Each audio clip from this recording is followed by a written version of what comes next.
Hello? Is your name Frederick Knudsen?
Pooh's Adventures Wiki.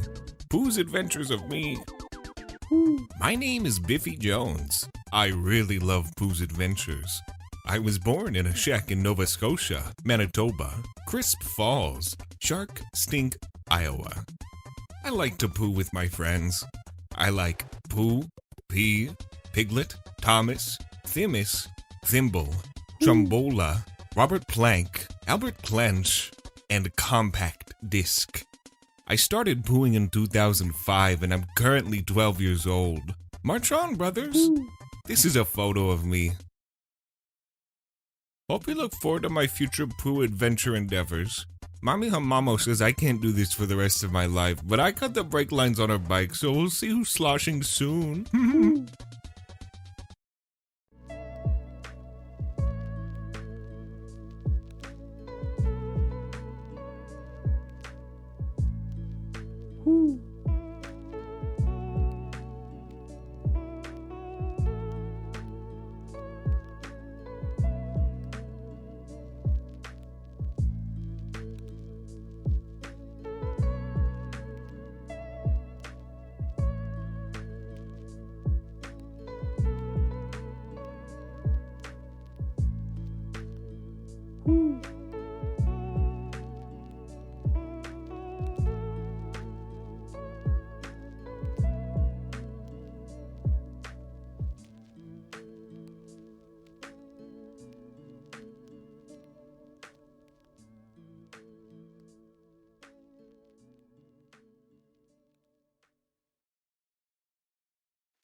Pooh's Adventures Wiki. Pooh's Adventures of Me. My name is Biffy Jones. I really love Pooh's Adventures. I was born in a shack in Nova Scotia, Manitoba, Crisp Falls, Shark Stink, Iowa. I like to poo with my friends. I like Pooh, Pea, Piglet, Thomas, Themis, Thimble, Trombola, Robert Plank, Albert Clench, and Compact Disc. I started pooing in 2005 and I'm currently 12 years old. March on, brothers. This is a photo of me. Hope you look forward to my future poo adventure endeavors. Mommy Hamamo says I can't do this for the rest of my life, but I cut the brake lines on her bike, so we'll see who's sloshing soon.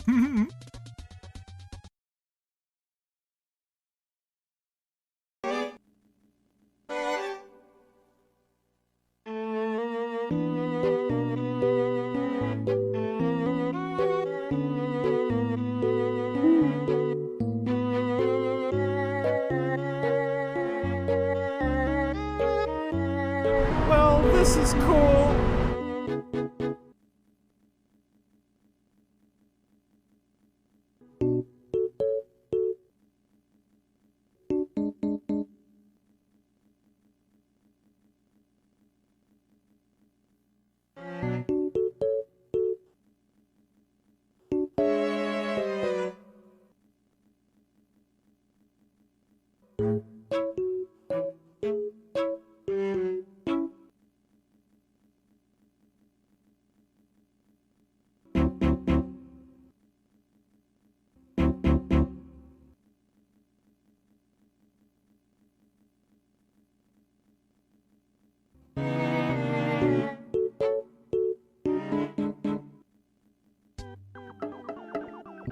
Pooh's Adventures Wiki.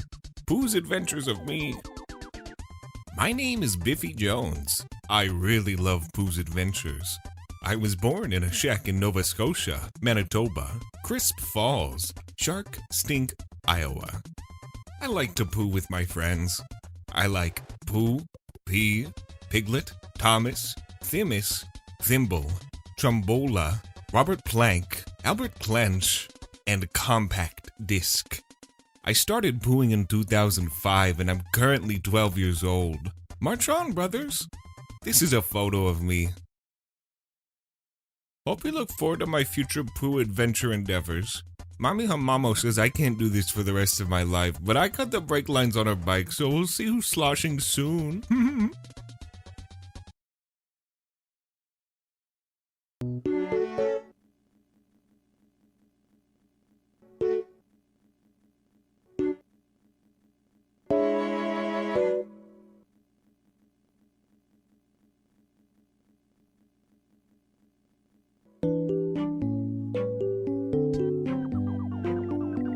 Pooh's Adventures Wiki.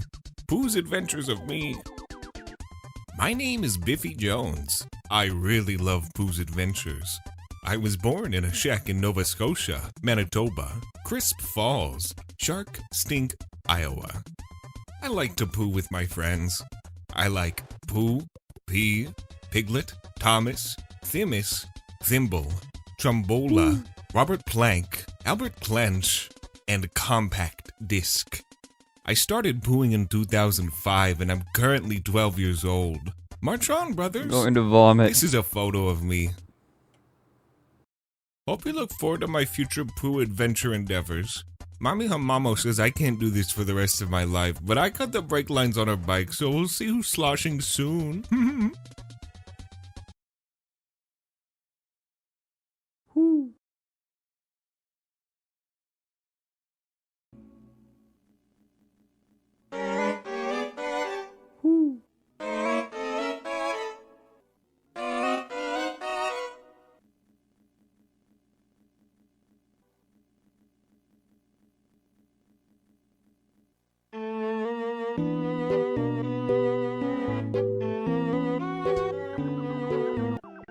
Pooh's Adventures Wiki. Pooh's Adventures of Me. Oh my fucking god. My name is Biffy Jones. I really love Pooh's Adventures. I was born in a shack in Nova Scotia, Manitoba, Crisp Falls, Shark Stink, Iowa. I like to poo with my friends. I like Pooh, Pea, Piglet, Thomas, Themis, Thimble, Trombola, Robert Plank, Albert Clench, and Compact Disc. I started pooing in 2005 and I'm currently 12 years old. March on, brothers. This is a photo of me. Hope you look forward to my future poo adventure endeavors. Mommy Hamamo says I can't do this for the rest of my life, but I cut the brake lines on her bike, so we'll see who's sloshing soon.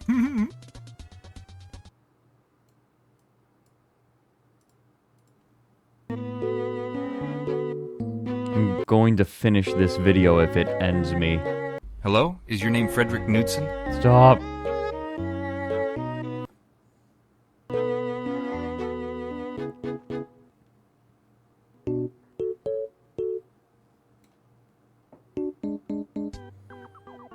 Are you Whose Adventures fucking Wiki? kidding me? Pooh's Adventures of Me. There were 3 seconds My left. name is Biffy Jones. I really love Pooh's Adventures. I was born in a shack in Nova Scotia, Manitoba, Crisp Falls, Shark Stink, Iowa. I like to poo with my friends. I like Pooh, Pea, Piglet, Thomas, Thimis, Thimble, Trombola, Robert Plank, Albert Clench, and Compact Disc. I started pooing in 2005 and I'm currently 12 years old. March on, brothers. This is a photo of me. Hope you look forward to my future poo adventure endeavors. Mommy Hamamo says I can't do this for the rest of my life, but I cut the brake lines on her bike, so we'll see who's sloshing soon. Okay, last 3 seconds. Oh god, I forgot about that bit. That was loud. Are we really going to break my last scam train record off the back of fucking Pooh's Adventures wiki? Is this how we do it? Is this how we do it? This is my life now. This is what I chose. I wanted this, or at the very least, I created a world in which its existence is impossible to avoid. Up yours, woke moralists. Yeah, what you said, Homer. He hungers for feet. Was that 4 or 5 Pooh redeems? I lost count. I'm gonna level with you. I'm tired. I ended up accidentally staying up late with Hina on her stream, watching... We were watching an old Onion video series called Porkin' Across America. I'm not sure what happened. It might be one of the most incredible pieces of postmodern media.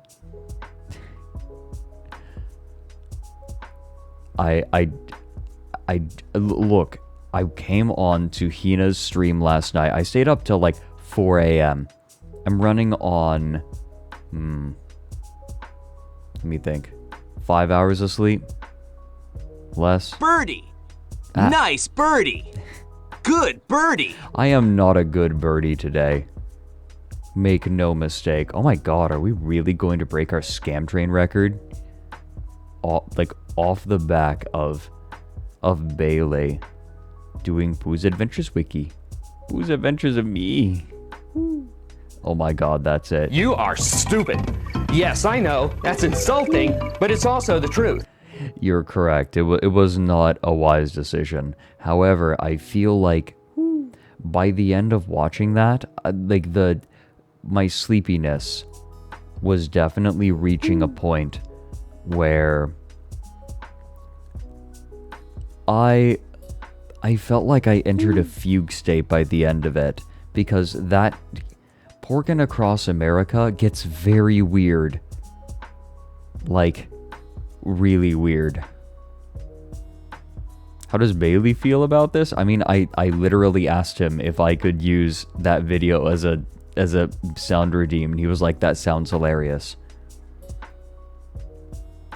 I'm always in a fugue state. Like, I'm going to Well, this is die. cool. I'm gonna be in my last waking moment. I'm gonna be in my last conscious living moments, and like I'm very suddenly going to come to, and be like, what the fuck just happened? But like decades have gone by. The ending, yeah. What the fuck is the ending to Porkin' Across America? It's pain. The whole thing is pain. There's a bird over there. Yes, I made it. I survived. I am a little wigglier. I am trying out some slightly different settings, so I turn more. I wiggle a lot better now.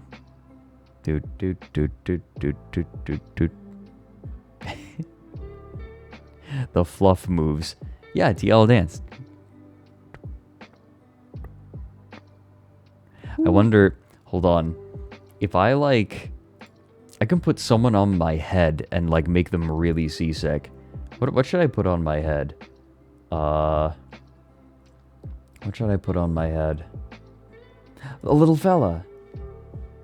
I can put a little fella on my Yeah, vegetables. Kodiak. Oh my god. Kodiak says, wish me luck. I get to call CoinCloud and work through a few shipping disputes. God, CoinCloud is the thing that keeps on giving.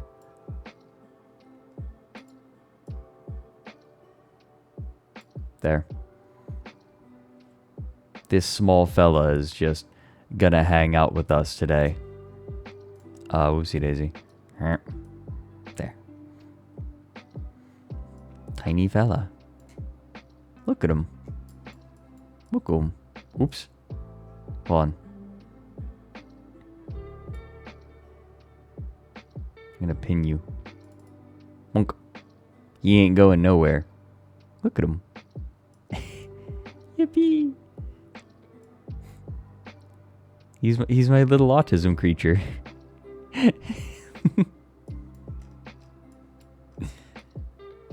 I love that became like the official name of these things. Autism creatures. I appreciate it.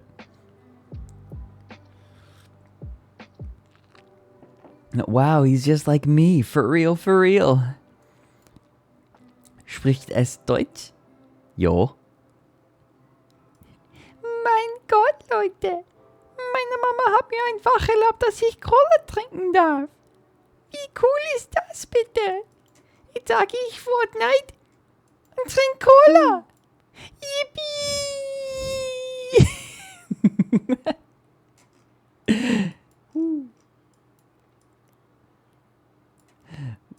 It's a little fella. It's actually, we found the little fella, everyone. There. I'm like figuring out where should I. There. My Dutch has gotten better. Look, all I'm saying is that all I am saying is that Dutch sounds like someone making fun of a German speaker. Like, oh, here's how you sound.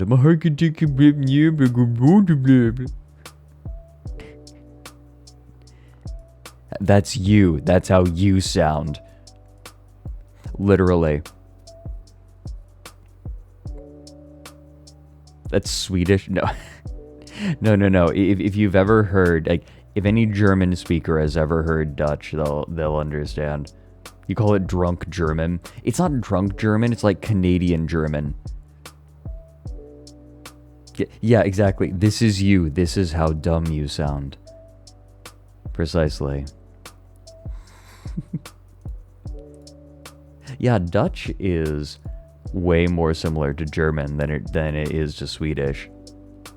What does that even mean? Look, if you've heard Dutch, you understand. If you know, it's one of those things where if you know, you know. The little fella is going to stay. I'm not getting rid of him. Look, I'm going to level with all of you. I have plans for the other streams this week, but today, I just want to watch the new Pannenkoek video. The Pannenkoek is so good. just consistently. And he released his first commentated video in 4 years. Follow me, of course I've played Star Sector. I love Star Sector. So, yeah, ravens are fucking huge, aren't they? I love them.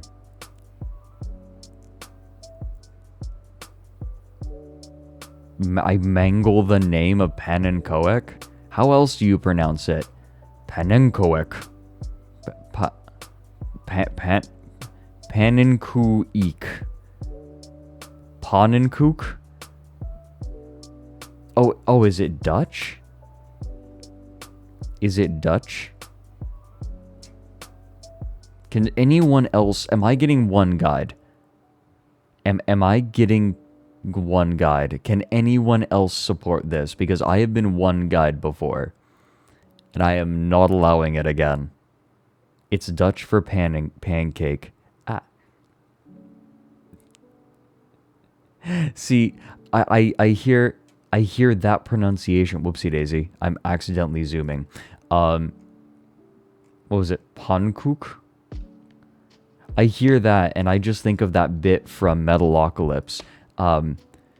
This is from my band. Like they're in the black metal music shop, and there's music playing over the speakers, and he's like, "This is from my band Hestekoek. Do you like it?"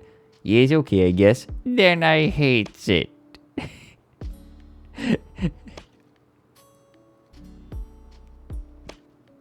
I keep accidentally zooming because I'm like scrolling. So what was it? Pannenkoek? Pannenkoek? Pannenkoek. Fine. Fine. Have your little victory, chat. I have the zoomies. Wait.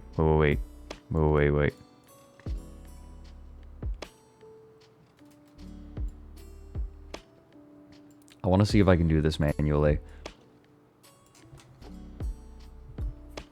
Wait. Wait.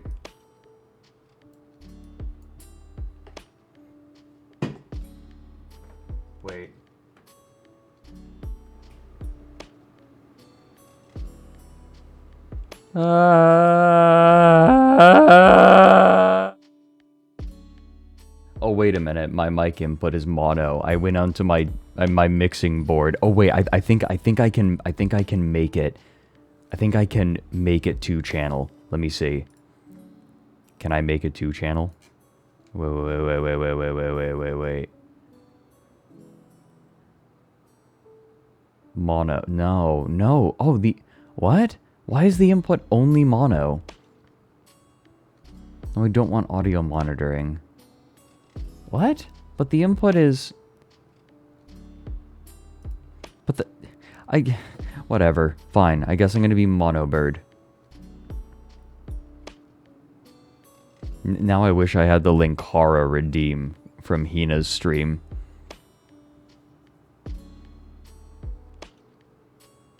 Oh well. She was stereo mic. Yeah, does OBS just not like, does it just not like stereo mic inputs? Wait, the Dutch left communist theorist? What? No. No, the Mario A-Press guy. What? Who the fuck are you talking about?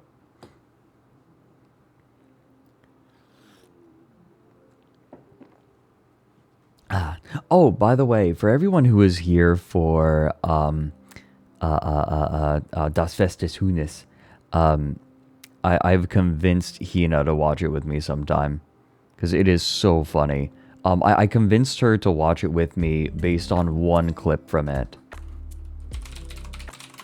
Need to use a sound source. Yeah, you're right. Okay. I wanna show you guys the clip the clip that convinced her to watch it.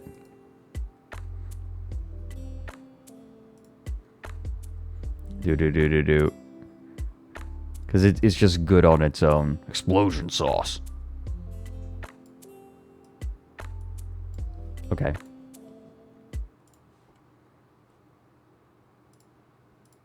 Hauptstadt Oberösterreichs ist übrigens eine Stadt wie andere auch, wie Lusaka, Mogadischu, Kinshasa oder Kananga, wenn auch nicht ganz so groß. So, Das Festes Hunis, for anyone who doesn't know, is a satire of documentaries that go to Africa and like document the strange peoples there. The conceit of this is an African documentary team is going to the far-flung region of northern Austria to document the strange people there and their odd culture. Yeah, why is BTTV busted? Is it just me? I wonder if it's 7TV interrupting it somehow. Wir dringen sofort ins Landesinnere vor. In Gegenden, die noch We immediately advance into the center, into areas where no black man has ever set foot. Und wir versuchen schon am zweiten Tag unseres Aufenthalts in Oberösterreich Kontakt mit And already on the second day of our stay, we attempt first contact with the natives.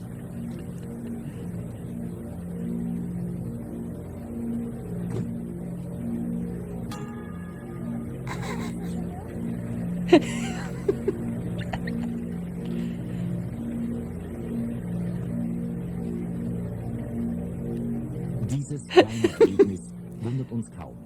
Gelten doch die Alpenstämme, zumal jene in abgelegenen Gebirgstälern, als ausgesprochen scheu. Im Falle der Oberösterreicher spricht die Fachliteratur sogar von ausgeprägter Xenophobie. Yeah, I love how like she's wearing an outfit to try to blend in with the natives. It's just Erlebnis wundert uns kaum. Wochen scheu. Spricht die Fachliteratur sogar von ausgeprägter Xenophobie, deren Ursachen wir übrigens später noch beleuchten werden.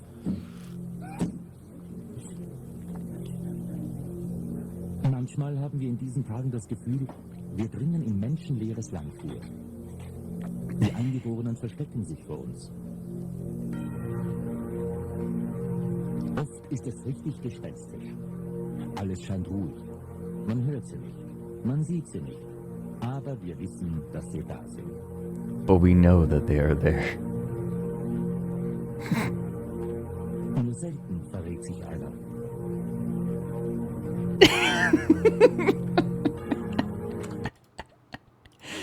That right there is how I convinced Tina to watch this with me.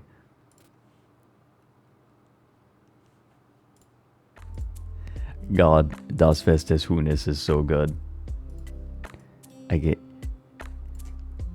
Did you see it? It's an hour-long Monty Python sketch, yes. With underboob, weirdly. What do I need to do to fix this? Do I need to just deactivate 7TV? Because, like, they did a big update, and I think it broke shit. Oh, from November, you like it? Who is it that made this? I'm trying to remember who made the little fella. And I feel really guilty that I can't remember it off the top of my head. In my defense, there are a lot of artists in my viewership. I'm trying to remember. What was it, Starry? It was Scarlet. Okay, it was Scarlet. Disable the 7TV extension completely and activate 7TV in the BTTV setting. Okay. Understood. I'm going to take care of that right now because I'm not having this. Manage extensions. 7TV off. Refresh. Okay, and then I can... refresh chat. Then if I go to the BTTV settings, manage settings, okay.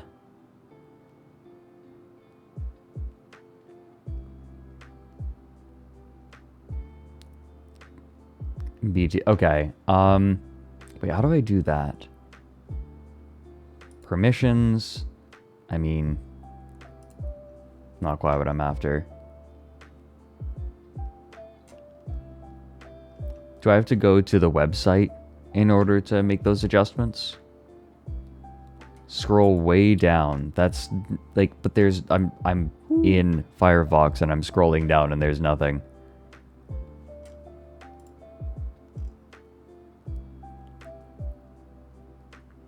Do I have to go to the website?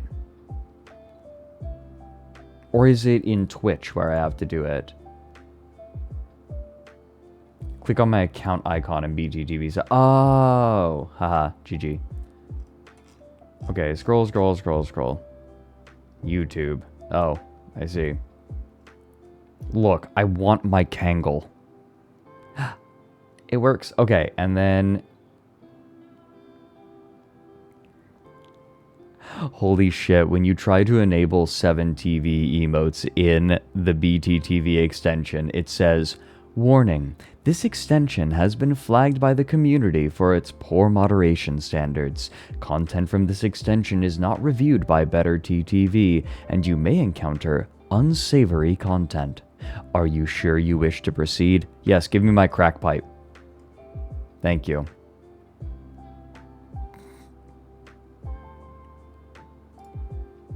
Give me my crack pipe. Mommy, the extensions are fighting again. Unsavory content.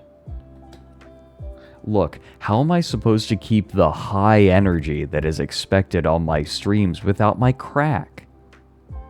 Oh yeah, right, there's an entire subplot in Porkin' Across America where, like, the main character sends his former niece-in-law to rehab where she gets stabbed by a glass shard and dies.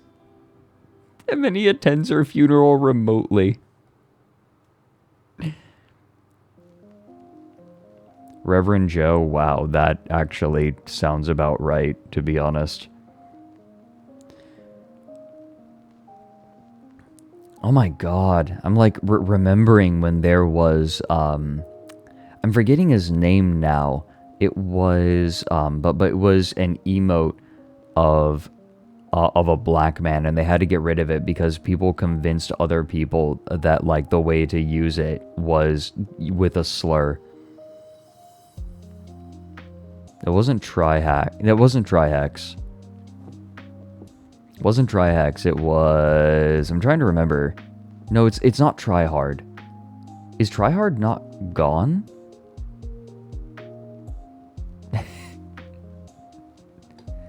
Yeah. Tryhard's still a thing. I can't remember. It was... I think it was... It was Brain Slug. That's what it was. Poor Brain Slug. Got... Ugh. Gamers. Gamers are the reason we can't have nice things. Trihex yeah, Trihex seems really wholesome. Lauren, try hard. Go away. Lauren, huge ball bag fuck.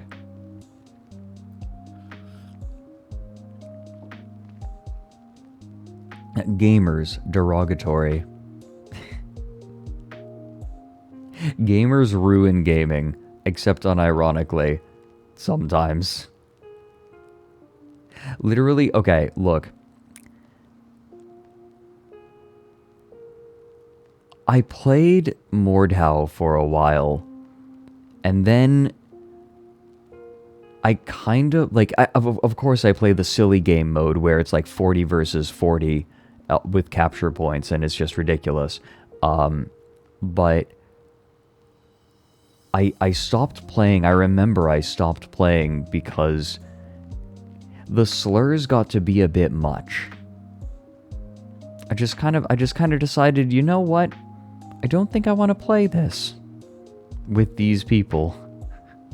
I'm not sure that I'm here for it anymore. I had my fun with Mordhau. You gotta ignore chat. Like, maybe I'll return and then like mute chat. The number of slurs seems gratuitous.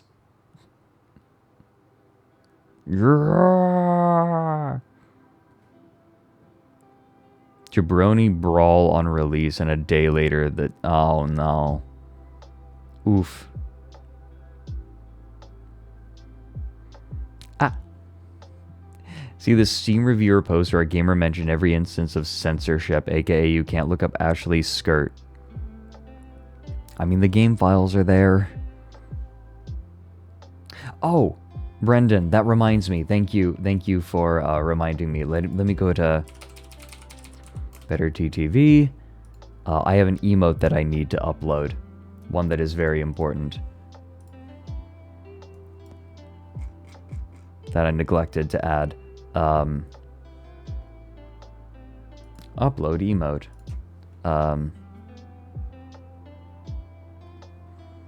Let me see.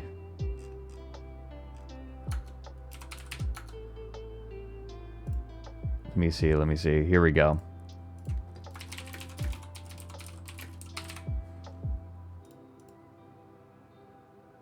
Boom. And...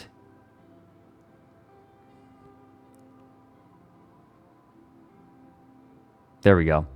Beak. It's my own snoot emote. Wide snoot. Oh god.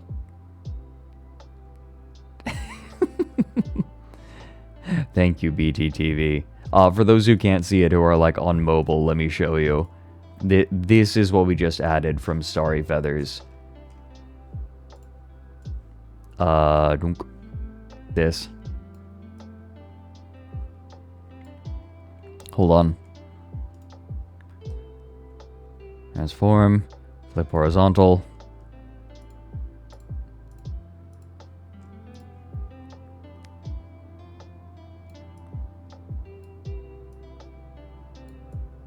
Wow, it's like I'm becoming a real VTuber. Oh, wait a minute. I have a better idea. What if I delete it? Okay, hold on. Remove it from OBS.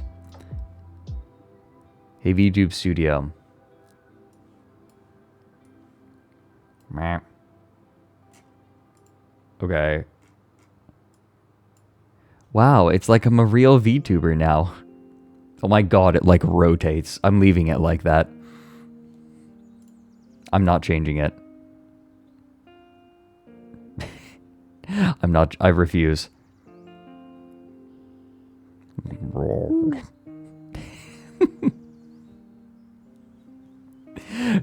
Okay, I can do this. I can be a professional streamer. Visceral, thanks for the 17 months. Yeah, pinned beak on the Lauren.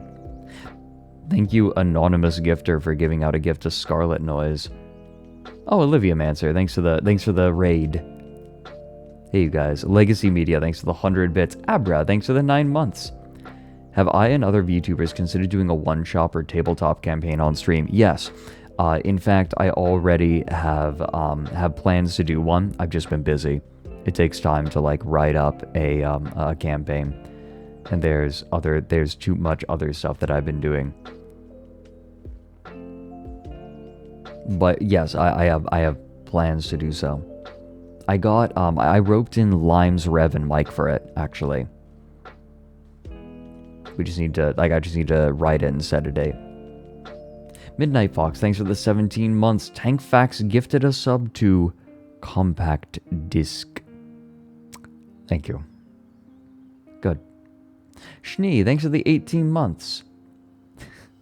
I'm not reading stuff aloud as much anymore. Oh. However, Schnee is just being very sweet.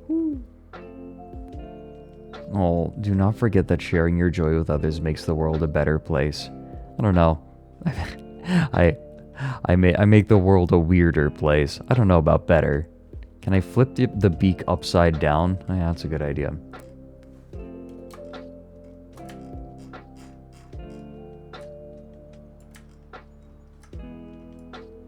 There. Okay, good. An anonymous gifter gifted out 2 subs to everyone. Hey, thank you. Tankfax gifted a sub to Aberchu. Thank you. Muda with 140 bits. Amos to Famos with the 10 months. Oh, I'm glad you liked us playing Final Fantasy XIV. I'm glad that he didn't lose his sponsorship due to me. Ender Cobra, thanks for the 300 months. It doesn't count for the bingo card unless it actually gets talked about. Yes. Yep. Saris, thanks for the gifting out 5 subs. Plico with 1,000 bits this time? Oh my god, dude. Thank you. Fuck. Inquisitor, thanks for gifting out a sub as well. Plico with another 500 bits. Oh my god, dude. Dude. Okay, but dude.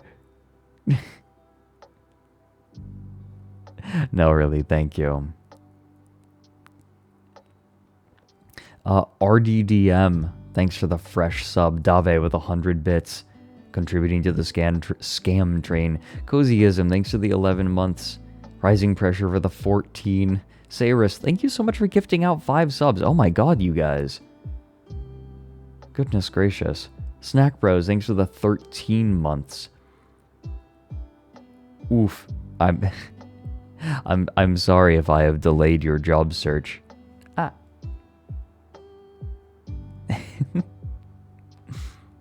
Can I give the baby Lauren its own beak? Hold on. I wonder. Will it stay there? It will.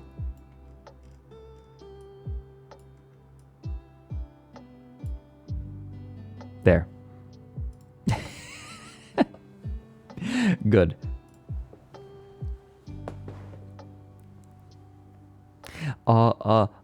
Viking Wolf Himbo, thanks for the 10 months. Saris for the 19 months. Jesus. Tankfax, thanks for the 100 bits. Can we have a timing thing where when this is a photo of me shows up, it's a picture of Hackerling's skull?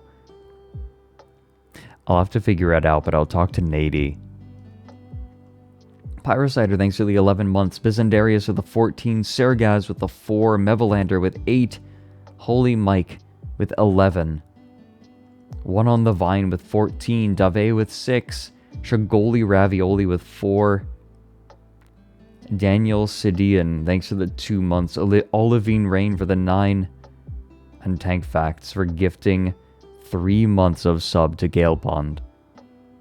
Thank you guys. Ah. You can't see me going but trust me, I am okay, no, I'm getting rid of it. That's gonna go. The one on the little yippee boy stays. Who the fuck? I can't get over it that Mari has a Linkara run emote, like an actual Twitch one. Great. What? Why? Help me. Help. Wait. Help. Help. I can't zoom in any farther. Damn it. The Linkara runs also on 7TV. I believe you. Give the Yippee a funny little hat. And then put a wolf job on the hat. Wolf job. What one of the best bits from Game Grumps. Give him a plush. He's already a plush. You want me to give the plush a plush? You people, you're never satisfied. So, apropos of nothing, I have recently been watching a YouTuber that I discovered called Laserpig.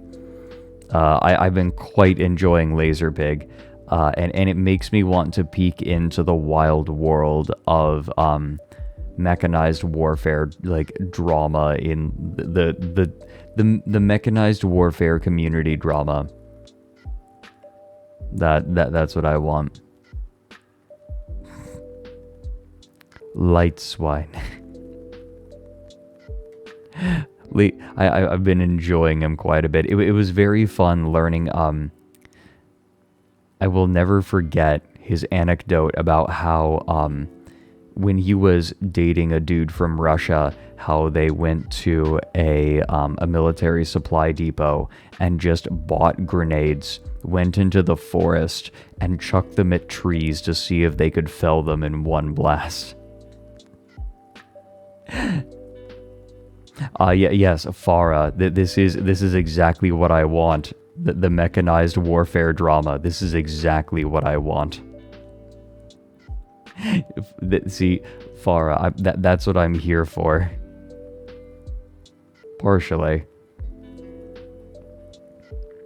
I feel like learning about mechanized warfare through anything other than history books is basically listening to people yell at each other about how they're wrong.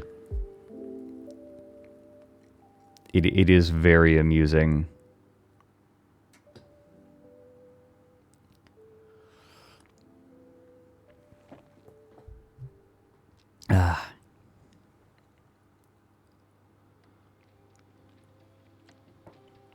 I love that shit. Farah, you say that like it's a bad thing, but I make videos about stuff that's been solved a long time ago. Like all the time. That's my shtick. I'm literally making a video about a 20-year-old game.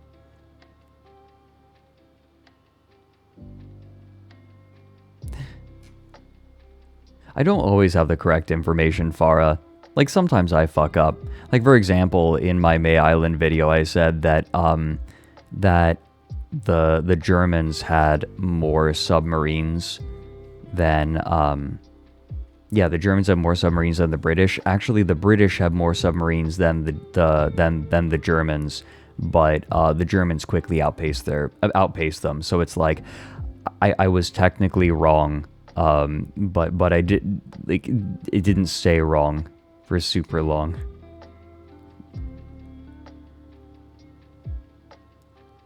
I am actually amazed that people stuck around for my description of computer chess.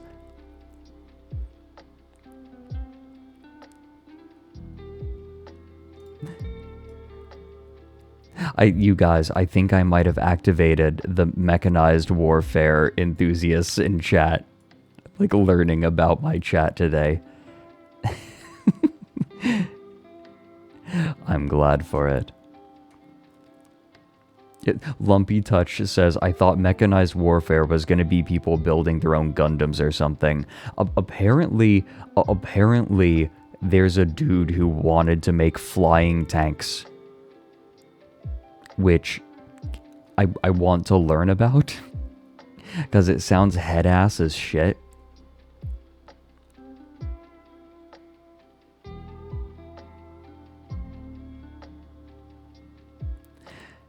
Isn't that just helicopters? It's planes. Was an APC. Excuse me. A flying APC.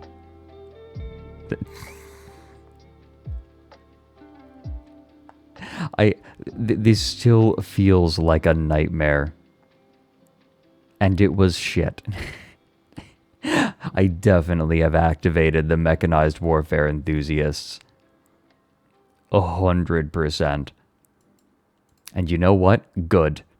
Churn. Churn, my chat. Churn.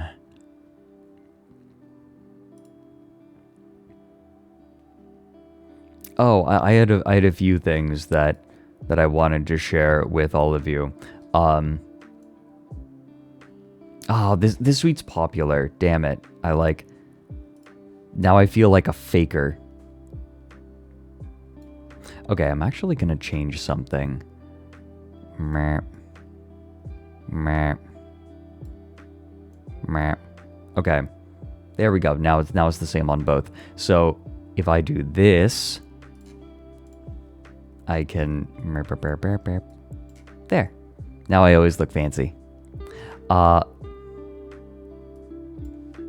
So this is gross. But it is captioned, "Let's go, Andrew Tate is free." Andrew Tate's free, you guys. Yay. Damn, bitch, you live like this? No, his foot's cut off. He was photoshopped in, and they are not trying to hide that fact. Don't worry. I am under no delusions. Is Andrew Tate actually free? I mean, like, free is relative, right? I feel like Andrew Tate is a prisoner in his own mind. House arrest. How's what is he? Is he making content again? Imagine being as like financially successful as Andrew Tate and just mauling endlessly.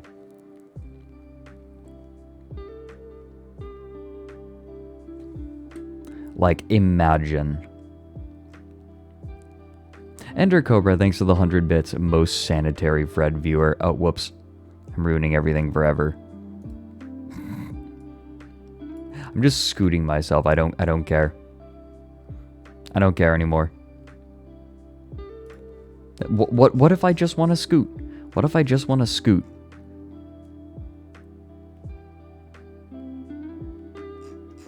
What if I just want to move around? He got his cars impounded? So much for the Lambos. Thanks for the 100 bits, Tank Facts. You've sent a clip of me saying I'll watch Laser Pig to Laser Pig. I just recently discovered him. And I've been enjoying him.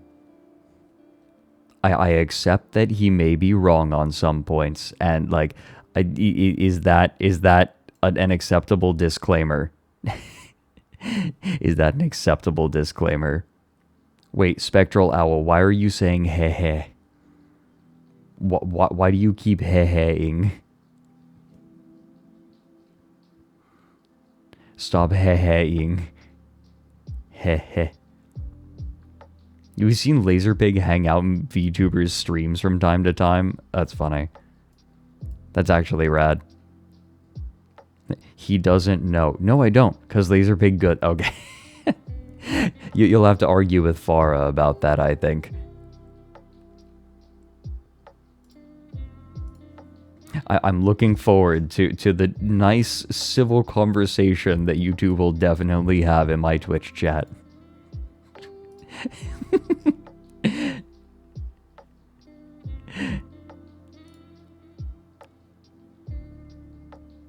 Wait. So,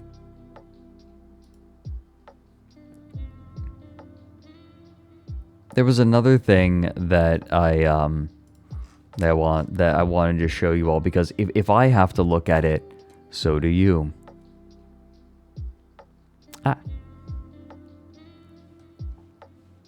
Oh wait, no, that's not here. No, you know what? I'm not going to show it. That's fine.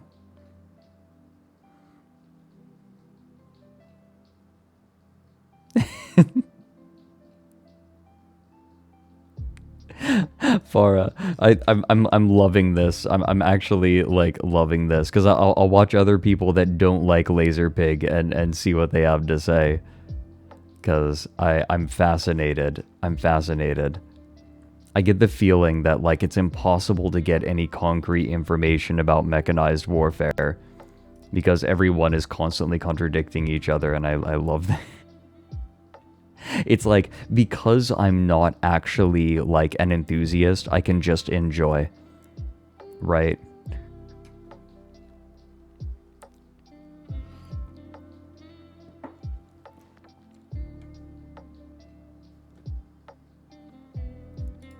See, but Farah is proving my point for me.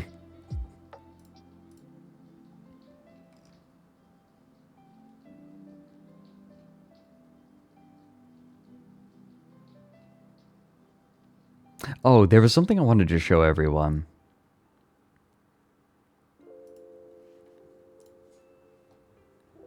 There was a thing.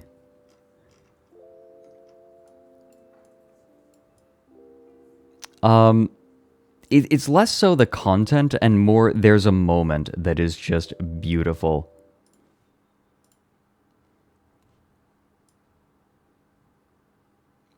This was sent to me by, guess who?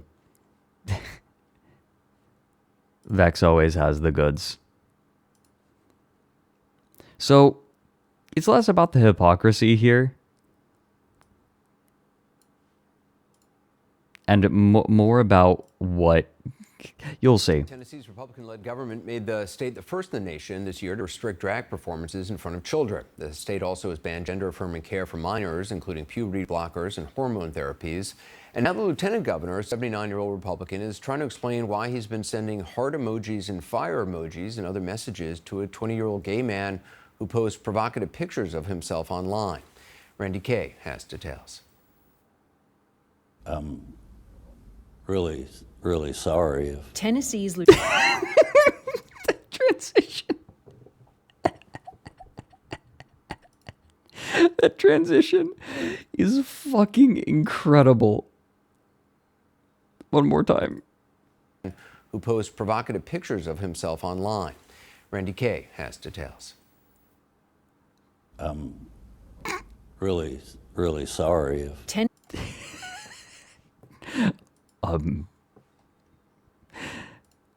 I was J. Mike Taft Pog. God. I cannot get over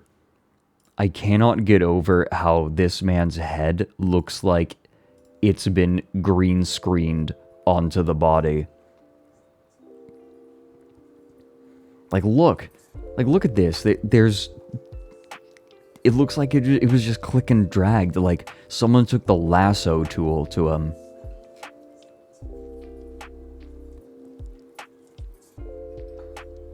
Look at him. Like look. Even when he moves, not that he moves very much.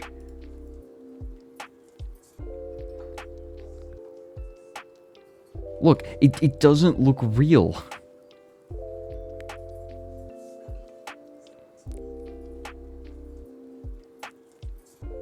God, it's Jeff from Stellaris trying to hide with a human disguise. Look, I don't want to make fun of anyone's appearance. Like that, not sometimes, but like that's not why he's a shithead.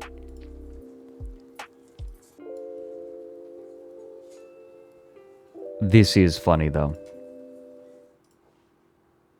Gay man One more time. who posts provocative pictures of himself online. Randy Kay has details. really sorry. They knew what they were doing with that edit, with that cut. They knew. They absolutely knew.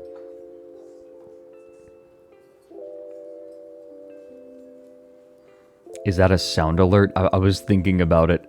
I'm really sorry. I think... Okay, I think... I'm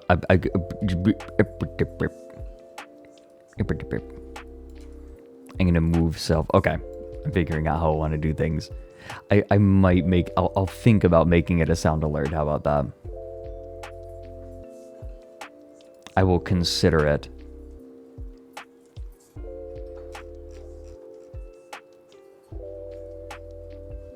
I didn't have a whole lot that I bookmarked. Really, the weekend was a little bit packed. My schedule has just generally been a little bit packed recently.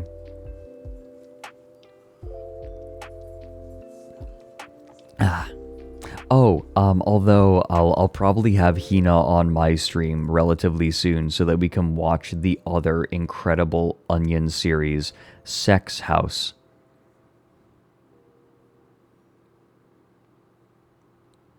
How's the stream with Whiskey? It was great.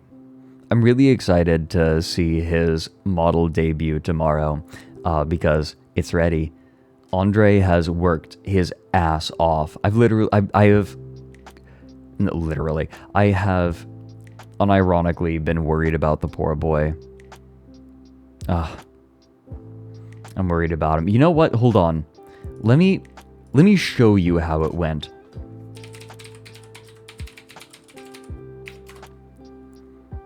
I'll pull up some of the shit that I pulled on that stream.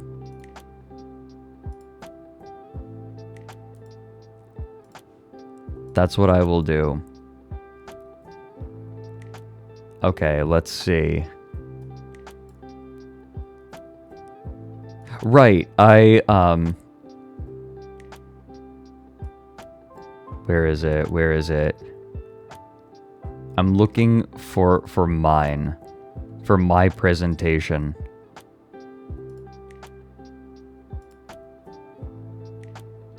Okay, there's a donut hole.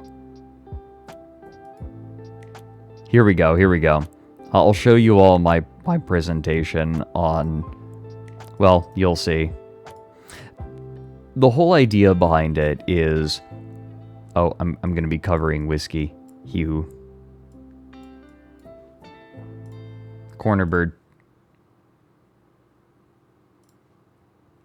The whole idea is that one person is giving the speech and the other person is picking the visual aids as they go. It becomes a nightmare very quickly. Oh, God. Oh, Frederick. Oh, it's Fred. Oh, God, it's Fred and Leroy was my assistant. Bless him. Oh, no. Oh, my God. Chat, prepare yourselves. Chat, Monka S is in the chat. Monka S is in the chat. Monka S, Monka S. All right, you ready? Fred does this for a living, guys. Here we go. Monka S. Yeah, I'm ready. Hello, my name is Frederick Knudsen, and my talk is... I will never apologize for my gigantic butt cheeks. Now, people aren't always certain what to do with their butt cheeks, but before you can really get anything done with them, you need to grow them. And now, there's no way to say this next point nicely, so I won't. If I am going to be the top of the pack, then I must first grow my butt cheeks as rotund as possible. The competition for the greatest butt cheeks must first be won before you can do anything with them. What is happening? You can see here how this dominant male is attacking the other because the largeness of butt cheeks is relative. Sometimes to have the largest, you must bring down the others. But what does it all mean? What does it mean? That's the real question. What it means is depression. Being on top of the pack means oftentimes being alone, knowing that you are superior in the size of your glute. Whiskey is trying so hard not to interrupt me with his laughing. You can see his face. Like his model with his mouth open, he's trying. And that's okay. This is a good thing. You can see that she is very concerned, but she knows that her butt cheeks are larger, and when she goes to the grave, she will be thinking of her butt cheeks. Thank you. Fantastic. What? A good thing. What is going on right now? Let's look at the graph. What is happening? Fucking no, the whole stream was an absolute nightmare. Oh, there was the time where Leroy tried to sell my ass cheeks. Maybe we should highlight that too. I'll find this.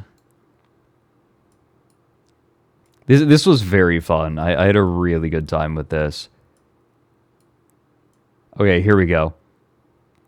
That's my turn. So I click ready? Yep. Okay. Leroy was so cursed this entire time. For you guys, I want to sell something very great. A piece of the Fred butt. What? Take over. So, it's the right cheek. The one I kiss every night, so it's the more comfy one. The missing slice is already bought by Andre, and it's now a pillow. Are you fucking kidding me? What? I love you, Haas. What? He just takes a moment to say, I love your ass. In the sing-songiest way that he possibly can. Also, yes, Pylo is adorable. Banana, yes. This is cursed. I feel like I did a decent job this time. Let me see. In fact, I did so well I crashed the game. Here we go. That's spoilers, but that's okay. Okay, there's the tall clowner.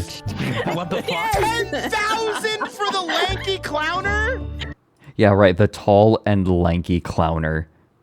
What? Fred is disturbingly good at this. Ooh, yeah. Nobody wants the mask. mod. Nobody wants it. It's very scary. It's gonna be scary, yeah. Hit the mods in the chat. That's scarier than the clown is. Time to see the next set of items.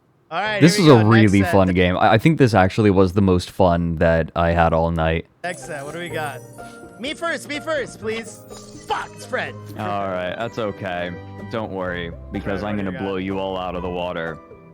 I present to all of you. Now, this at first glance might look like a pair of goggles, but it's actually a ball separator.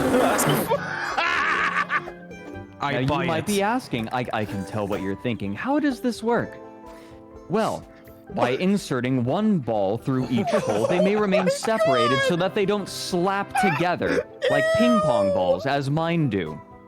Now, the function is very clear from the beginning. But an interesting fact about this is that the leather is made from the leftover skin from when Leroy harvested my ass meat.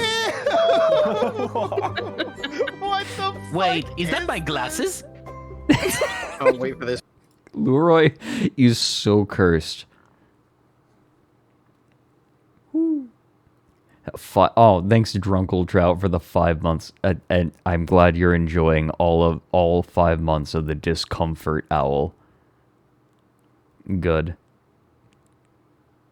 I have a way with words, yeah, a way of bringing out Leroy's gremlin mode. Quick question, why are you like this? Here's a tip. I am so fucking mad. Leroy's other modes, no. Leroy is just pure gremlin, always. Hey everyone, we're a little bit overdue, but it's time for a sippy break. So I want you all to stand up, stretch your legs, stretch your arms, get yourself a sippy. Get sippy. Get sippy. I'll see you all in a few minutes.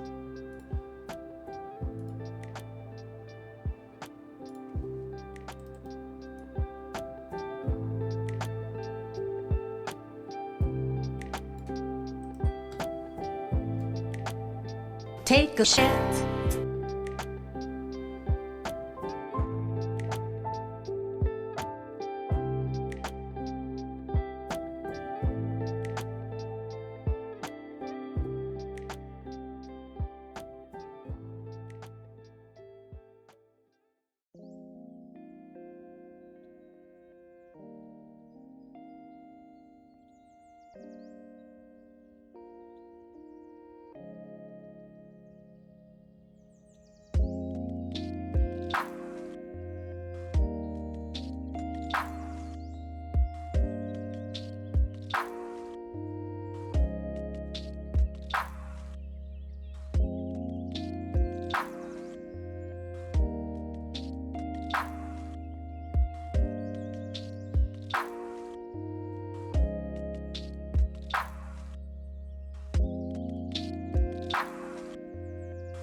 Okay, I know what I need to do. I know what I need to do. Farah, are you there? He responded, check DMs. Oh dear. He responded with an ooh-woo. Oh my fucking god. Farah, okay. Here's what I, what are there any YouTubers that you would recommend in the mechanized warfare, like, category on YouTube? Because I'm down for more creators. I'm down for more creators. No, I'm not gonna host a debate. Debates are a really bad format for things like history, because you need to have so much information on hand.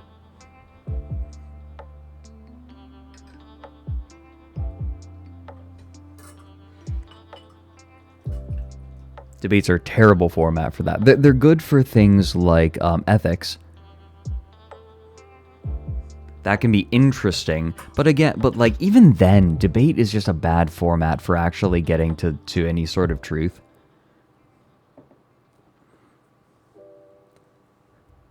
Lindy Beige, or like, I see Lindy Geige, or like, as in like Lindy Violin, Chieftain Tank Mute. Okay, I'm actually writing these down here because I've been quite enjoying Laserpig, and I'd love to watch other creators as well.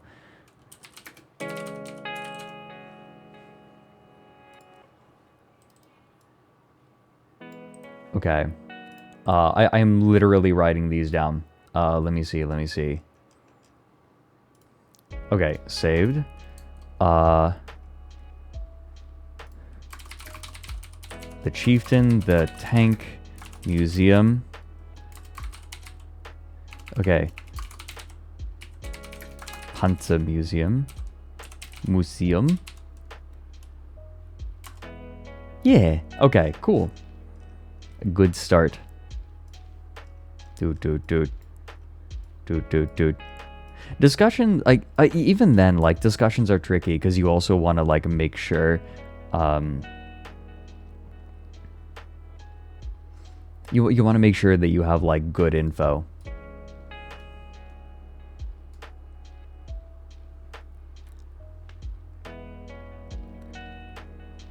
Steve 1989 MRE.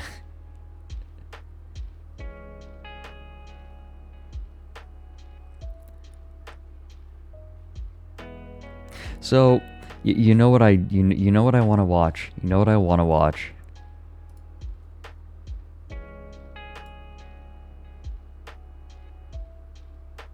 How about the topic of this video?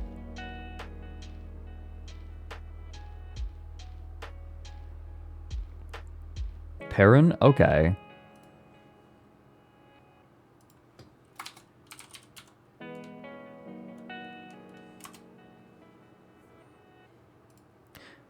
Oh yeah, Cecil, sometimes it can be really nice to, it can be really nice to just talk about things. Like, I'm not against talking.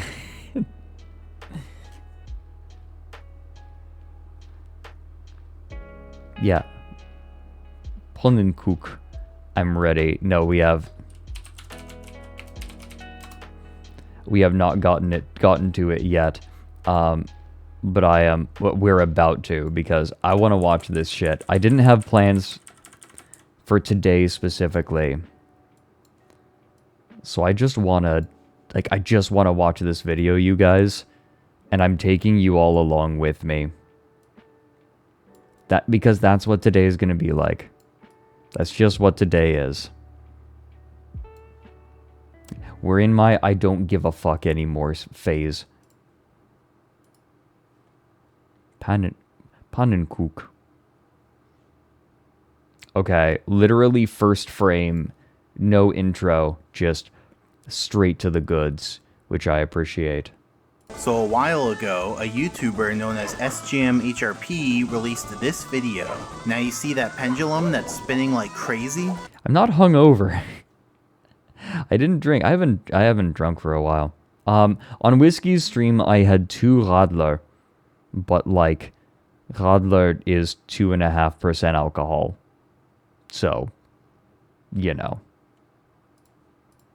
She used that pendulum to chain ground pounds together to gain height. Now, I'll explain more about how that works in a future video. But for now, the reason I'm bringing up this video is for the description. It's a spiritual hangover.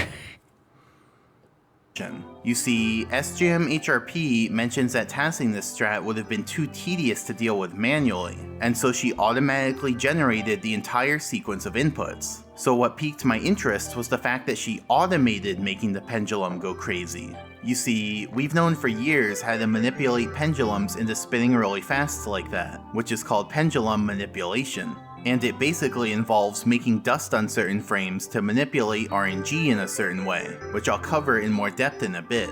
But unlike SJM HRP, every time I tasked pendulum manipulation, I was entering the inputs manually. Well, I did make a program to tell me what frames to make dust. I will not accept any automated Mario speedruns. I want handcrafted tasks. On, but then I had to manually enter the inputs for those dust frames, and so it was still a pretty slow process. So when SJM HRP said this whole process could be automated, that intrigued me, because it meant I could manipulate a pendulum as much as I wanted with no real effort. And so that got me wondering, if we just manipulated a pendulum to spin faster and faster forever, then what would happen? Would the pendulum break? Would the pendulum reach a maximum speed? Would the pendulum crash the whole game? Well... And this is how the timeline in Stellaris begins. Well, to understand what would happen, we need to go over some basics. So firstly, TikTok clock actually has 4 different settings. Who up manipulating their pendulum? Fucking Jesus, dog. I should have expected that from someone named Dr. Balls. And which setting you get depends on where the minute hand is when you enter the painting. Specifically, there are 4 different sections where the minute hand can be, and so let's briefly go over each one. If you enter when the minute hand is near 12, then all the clock parts will be still. If you enter when the minute hand is near 3, then all the clock parts will be slow. Oh yeah, for those who are maybe confused, this is the person who made the "but first we have to talk about parallel universes" video. He hasn't uploaded in like 4 years or something. On commentated, he's uploaded other stuff, but this is his first commentated video in like 4 years. This is a dude who just has a very specific interest. He would be insufferable at a party, but I'm not listening to him at a party, am I? If you enter when the minute hand is near 6, then all the clock parts will be random, and if you enter when the minute hand is near 9, then all the clock parts will be fast. Since our goal is to manipulate a pendulum, we actually have to enter TikTok clock on the random setting. And that's because on all the other settings, the pendulum is on a fixed course that we can never change. On the still setting, it stays still forever. On the slow setting, it just does the same 2 slow swings back and forth forever. Yeah, fuck going to a party. Hey babe, you wanna come over and watch someone talk about making a pendulum swing really fast in Super Mario 64?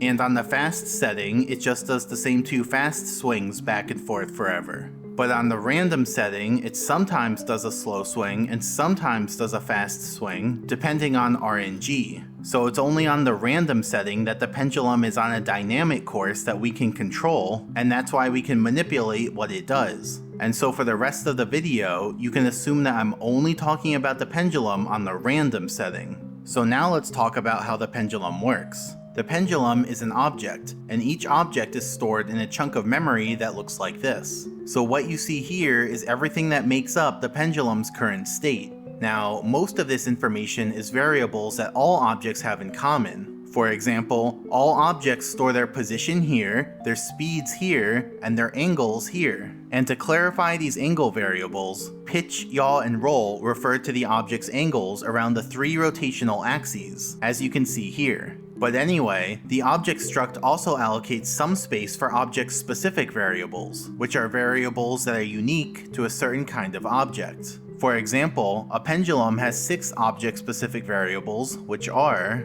angular acceleration sign, angle, angular velocity, angular acceleration magnitude, pause timer, and sound timer.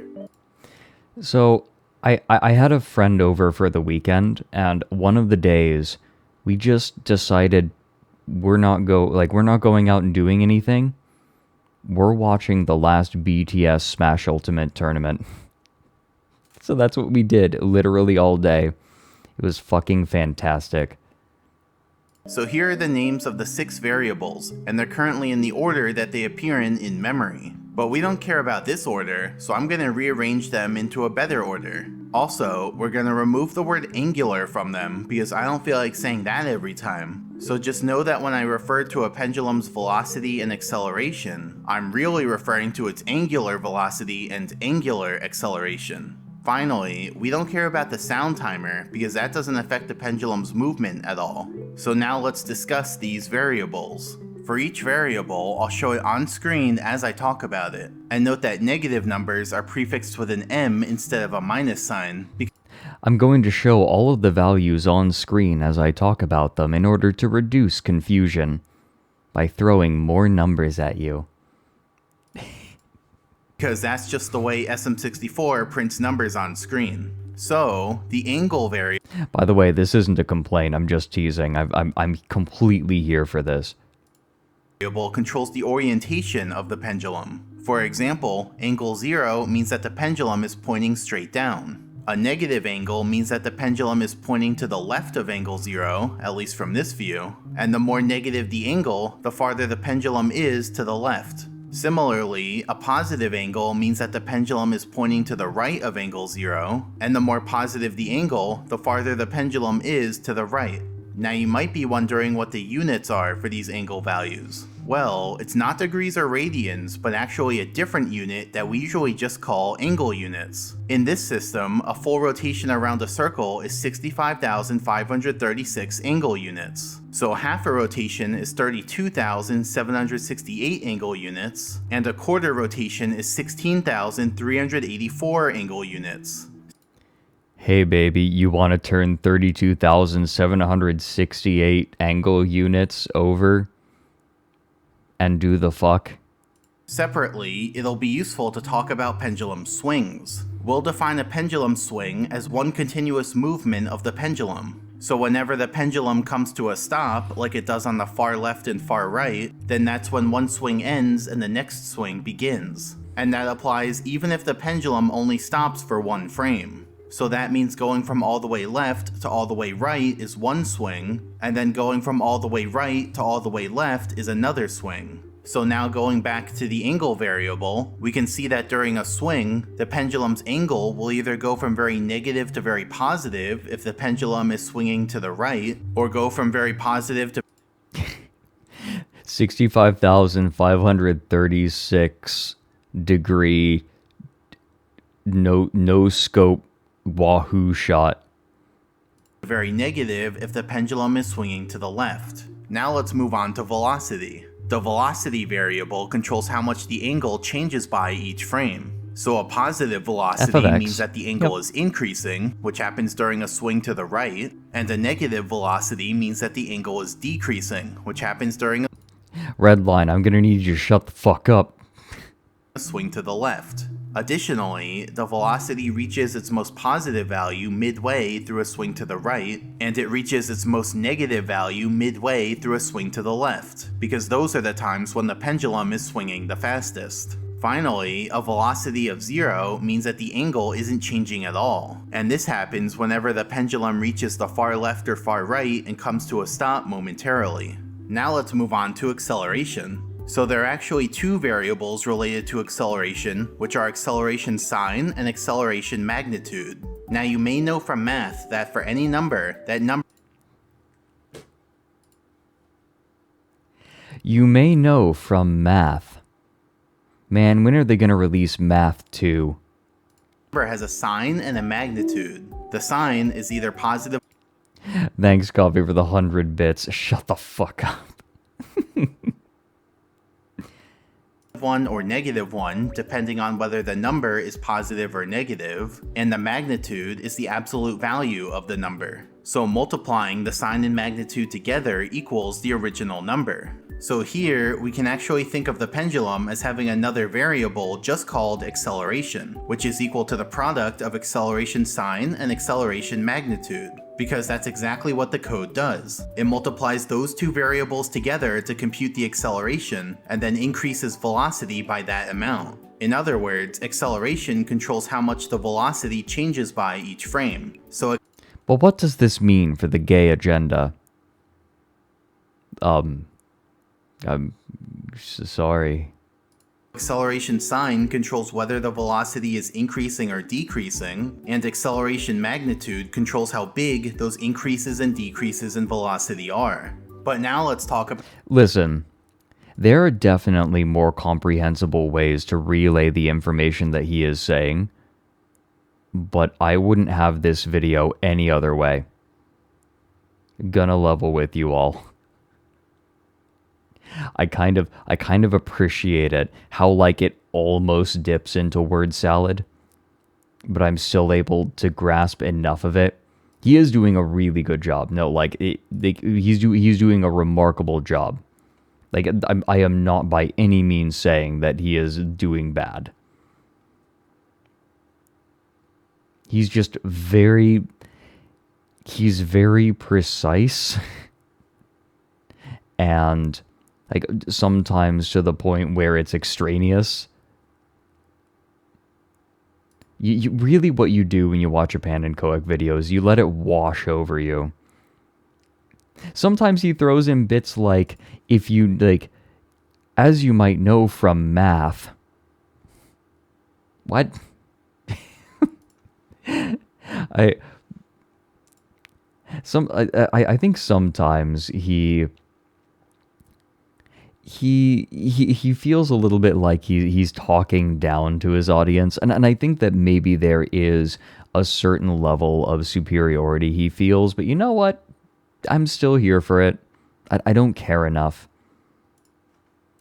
About the two acceleration variables individually. So the acceleration sign is always either +1 or -1. It gets set to +1 when the pendulum passes angle 0 going left, and it gets set to -1 when the pendulum passes angle 0 going right. So it'll always be +1 on the left side and -1 on the right side. This means the pendulum will always be accelerating towards angle 0. Another way of thinking about this is that if the pendulum is swinging away from angle 0, then it'll be slowing down, and if it's swinging towards angle 0, then it'll be speeding up. And then the acceleration magnitude is always either 13 or 42. Specifically, before every swing, the acceleration magnitude is randomly assigned to be either 13 or 42, with there being a 2/3 chance of 13 and a 1/3 chance of 42. So every pendulum swing has a constant acceleration magnitude throughout the whole swing. If the swing has acceleration magnitude 13, then we call it a slow swing because the pendulum's accelerating slowly, and if the swing has acceleration magnitude 42, then we call it a fast swing because the pendulum's accelerating quickly. And okay, so finally, let's talk about... If you're getting lost, the basic idea is that there are independent values for its location, and then there are also independent values for its acceleration and deceleration. The reason, like, he's going into granular detail because, like, physics in games have to be modeled in a with extreme specificity, and oftentimes that don't line up with the real world, and so those discrepancies have to be marked. about the pause timer variable. This variable controls whether the pendulum pauses between swings and by how much. Specifically, before every swing, there's a 50% chance the pause timer will become a random positive integer between 5 and 34, meaning the pendulum will pause for that many frames, and a 50% chance the pause timer will stay 0, meaning... So the reason he's going into such granular detail about like what values exist is because he's going to be I think he's going to be breaking down how he uses all of these in order to do what he wants to do, because he wants to explain in very granular detail like how he did it, because that's what he's interested in and that's what he wants to share, and that's valid. The pendulum won't pause at all. The way it's implemented is that if the pause timer is positive on a frame, then on that frame, the pause timer decreases by 1 while the pendulum stays still. For example, if the pause timer becomes 30, then it takes 30 frames for it to decrease back down to 0, during which the pendulum is paused for those 30 frames. Now if we were to graph these variables, then they'd look like this. So the acceleration occasionally changes from one constant to another. Since acceleration controls the change in velocity, this means velocity increases and decreases linearly. And since velocity controls the change in angle, this means angle increases and decreases quadratically, though it's meant to look pretty similar to a sine wave. Finally, the pause timer will mostly stay 0, but occasionally spike and then decrease at 1 unit per frame back down to 0. And of course, the periods when the pause timer is positive represent the times when the pendulum pauses between swings, during which the other 3 variables don't change values. Now let's look at the pendulum's code. Specifically, here's a simplified version of the pendulum's update function, which is called once on every frame. We're not going to go into this code too deeply because we kinda already went over everything it does, but just to summarize it, here's where the pause timer pauses the pendulum, here's where the acceleration sign changes. Yeah, make no mistake, this is precisely what I'm here for. After the pendulum swings past angle 0, here's where the acceleration gets added onto the velocity, here's the logic for when the pendulum comes to a stop, at which point it sets the new acceleration magnitude and maybe sets the pause timer, here's where the velocity gets added onto the angle, and then there's this line of code. So what this line does is take the pendulum's angle value, converts it from a float to a signed integer, and then sets a different angle variable equal to that signed integer value. I don't know how intentional it is, but sometimes lines like this are just amazing. Like, and here's this piece of code in the same tone of voice as you would say, and here's this motherfucker. So why does it do that? Well, remember, the angle variable that we've been talking about this whole time is a pendulum-specific variable. But the pendulum also has 3 generic angle variables that are common among all objects. So what that line of code does is take the value of the pendulum-specific angle variable and copies it to one of the generic angle variables. You see, it's important to keep the generic angle variables up to date, because those are the variables that are used when the game determines what orientation to render objects at. Like, the rendering logic wouldn't want to have to check different addresses in each object to figure out its angles. That'd be annoying to keep track of. So instead, it just checks the generic angle variable. Yeah, that would be too much, because all of this isn't too much already. Come on. The Walmart stream is on YouTube, bless. Okay, I'm gonna share something with you that I think is maybe unique to me. I don't use Twitter very much, and especially with the changes, I think that Twitter is gonna end up in a death spiral. I said this a long time ago that Twitter was like, the changes they were making to Twitter weren't going to explode it immediately. That Twitter was going to decay. And I think that now we're going to see a little bit of the death spiral coming in.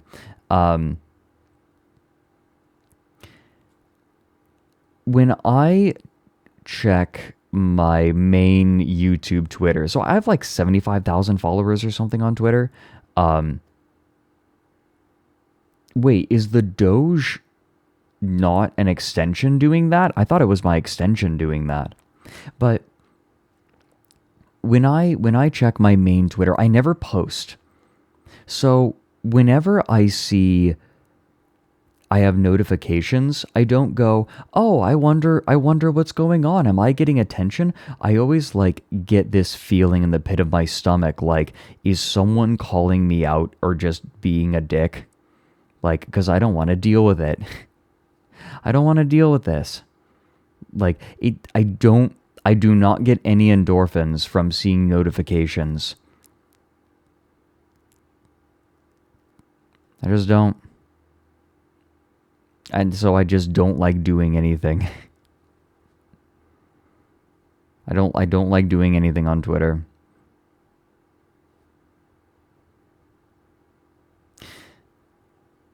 It's a coincidence that he's being sued for racketeering. Great. Variables that all objects have. So to recap, the pendulum's specific angle variable doesn't have any effect on its own. It's only when its value is copied over to one of the generic angle variables that the value is picked up by the rendering logic. Now, there's something else interesting about this line of code, which I kinda glossed over earlier, and that's that the value is converted from a float to a signed integer. You see, fucking original GameCube Animal Crossing music jump scare. Fucking love.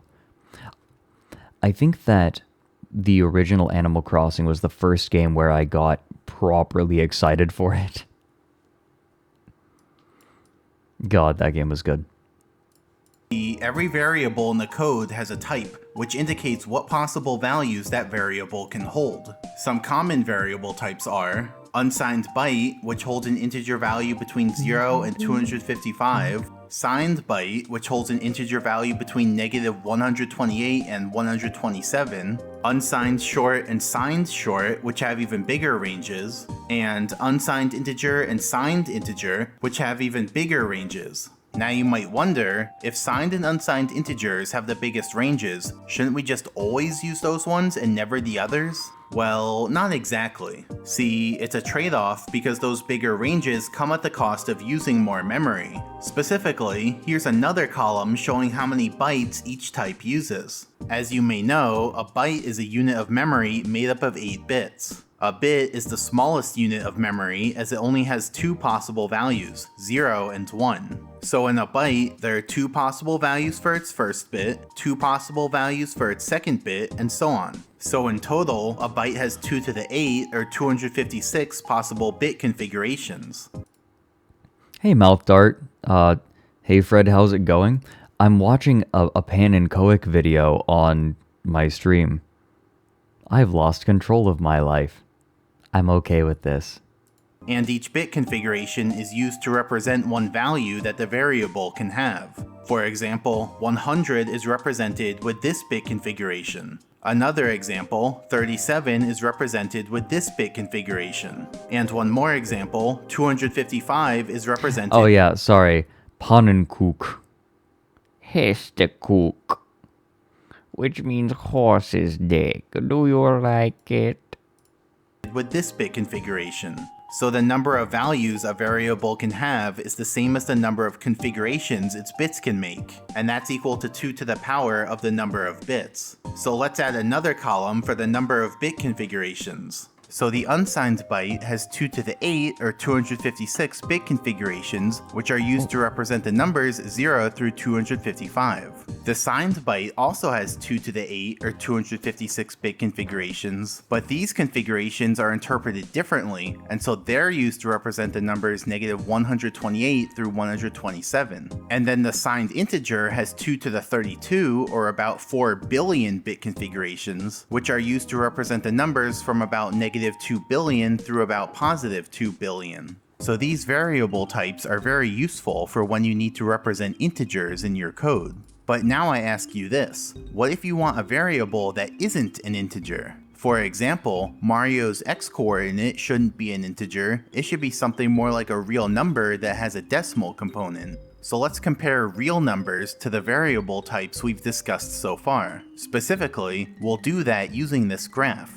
On this graph, the x-axis is numbers, and the y-axis is each of the variable types we discussed, plus real numbers. So for each type, there will be dots showing which numbers are representable with that type.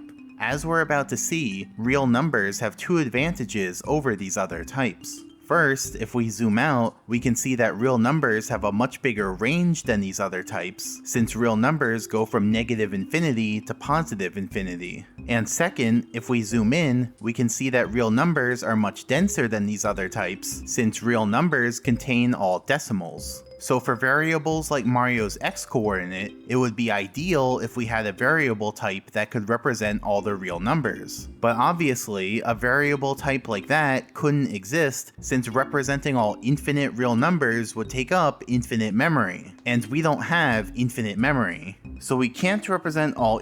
What do you mean I don't have infinite memory? Sways back and forth to N64 music.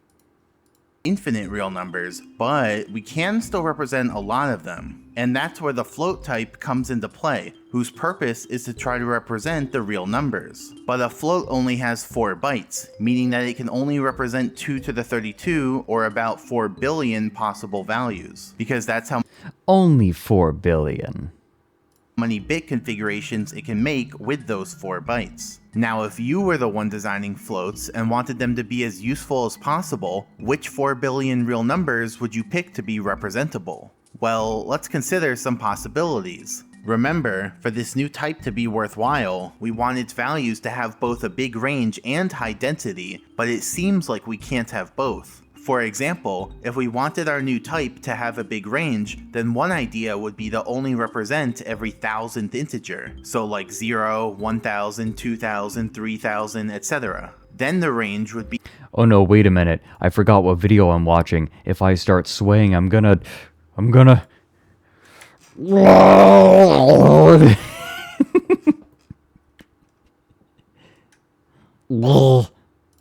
from negative 2 trillion to positive 2 trillion, which is a much bigger range than the signed integers. But then this type isn't dense at all, like we couldn't represent the numbers 1, 2, or 3, which isn't ideal for a variable type. On the other hand, if we wanted our new type to have high density, then one idea would be to represent every multiple of a billionth, so like 0, 1 billionth, 2 billionths, 3 billionths, etc. Then our numbers would have precision down to the billionth, which is a lot better than integer precision. But by representing so many numbers so close together, we end up using up our 4 billion allotted numbers really fast, and so the range only ends up being from about -2 to +2. So we couldn't represent the numbers 3, 4, or 5, which also isn't ideal for a variable type. It's okay, I can't count that high anyway, so we're good. So you can see the issue. If we pick numbers that are spread out over a huge range, then we don't have much density. And if we pick numbers that are very dense, then we don't have much range. So when the float system was being developed, this was the problem they faced, and they came up with a pretty smart solution. Their solution for how to choose the 4 billion real numbers was to have them be more densely packed around 0, and then become less and less dense the farther out from 0 you go. Though I should clarify, the density of floats I'm showing here is not to scale. Floats are actually much more dense than this, but here I'm showing them less dense just so that you can see how the density varies from range to range.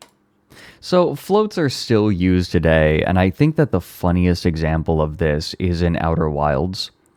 Outer Wilds is a very peculiar game in that it has a very, very large play area that is constantly being simulated.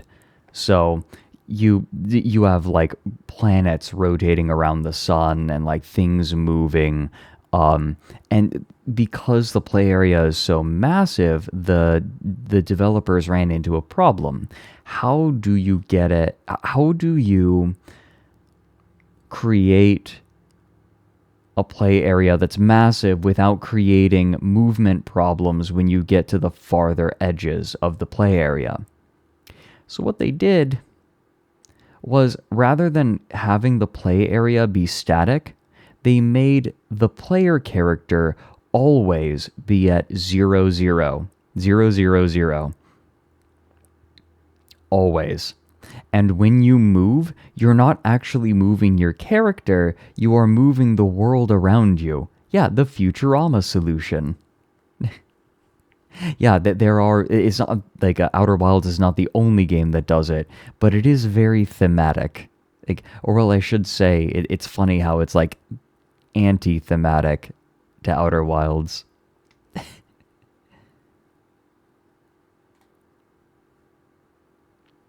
Oh, Slash, one of your students gave you a goodbye drawing. Oh my god, that's so cute.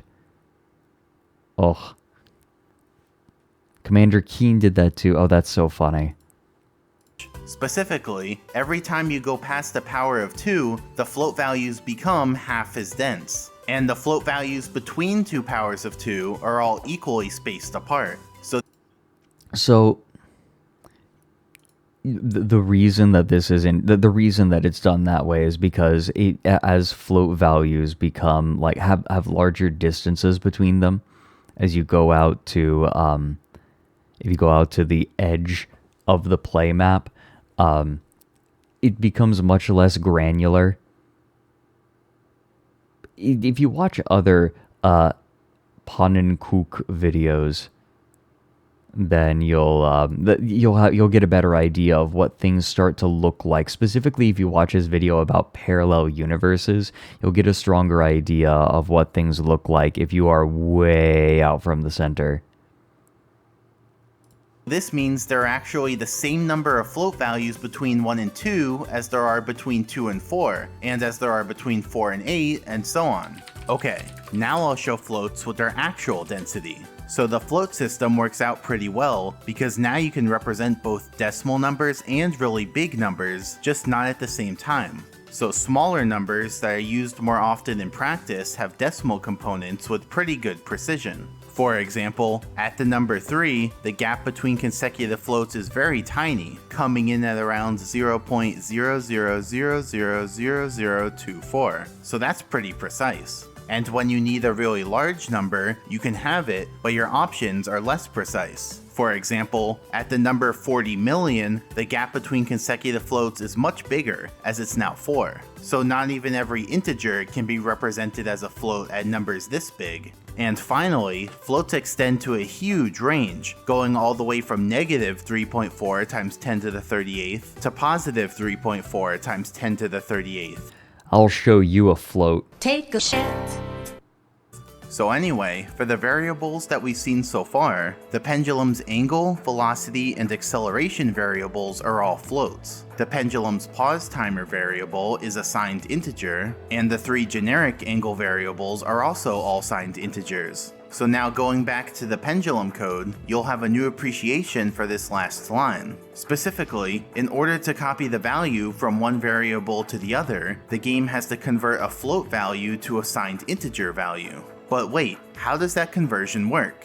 Well, there are 3 cases. Case 1, the float value already is a valid signed integer, like -2. In this case, converting the float to a signed integer just results in the same value. So the float -2 would be converted to the signed integer -2.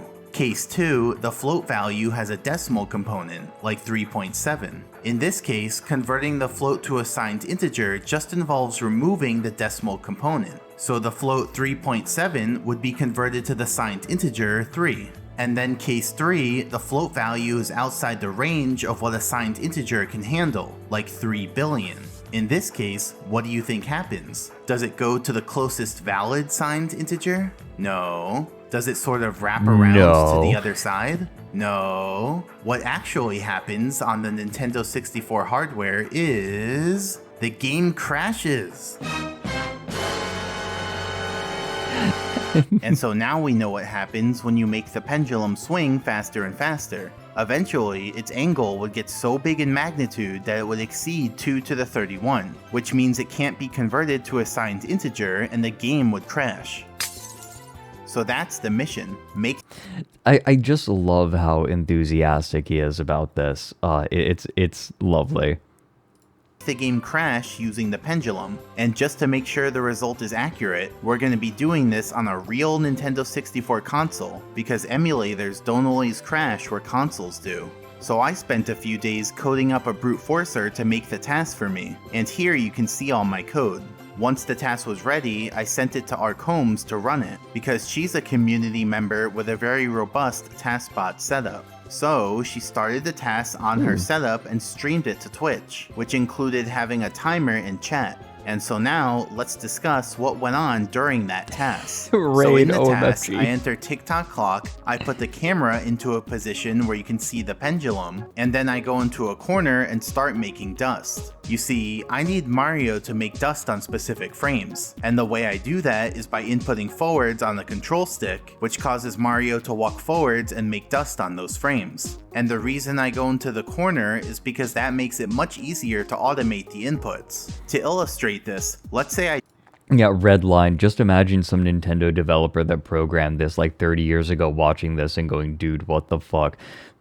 I imagine, like, they said, look, we knew that if it got really fast, it would crash. Like, we knew that if it exceeded these values, it would crash. I just didn't think anyone would do it, and I wanted to go home and see my kids.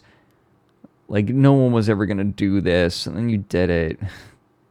didn't start Mario in the corner, but instead over here. Then if I made him walk forwards every time I needed dust, he'd eventually walk into a wall and not make dust anymore, which would be a problem. In theory, I could program Mario to walk both forwards and backwards to try to stay in place, but then my brute forcer would have to simulate Mario's walking and the camera movement, and still he might drift to the side over time, which would need correcting, so that method would be a pain to program. So instead, I went with a corner. See, there's an interesting thing about corners in this game. When Mario's in a corner, like he is here, then he's actually touching two walls at once. First, upon completing watching this video, Shigeru Miyamoto found the person responsible for this line of code and appeared in their bedroom with an axe.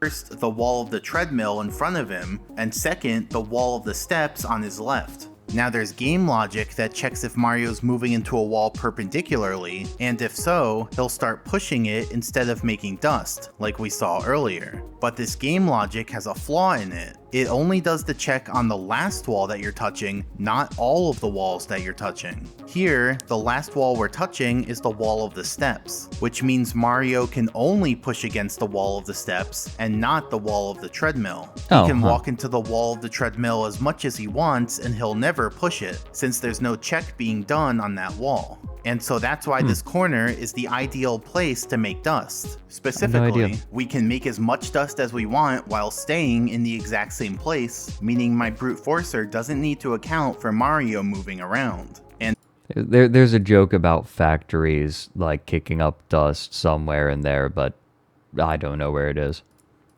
As I mentioned earlier, the reason we need to make dust is to manipulate RNG to control what the pendulum does. For example, let's say the pendulum just finished a swing and now it needs to randomly decide whether the next swing should be fast or slow. So what it does is invoke RNG, or random number generation. You see, RNG has two parts to it. First, there's the RNG function, which takes in a value, performs some bit logic on it, and then spits out a completely different value. Second, there's the... Okay, he's kind of explaining it right now, but to explain for some people who don't know, when a game needs to produce a random number, most hardware isn't equipped to actually make a random number, like especially old hardware like this, and even then, like, it's not practical. Like, there's no reason to make an actual random number.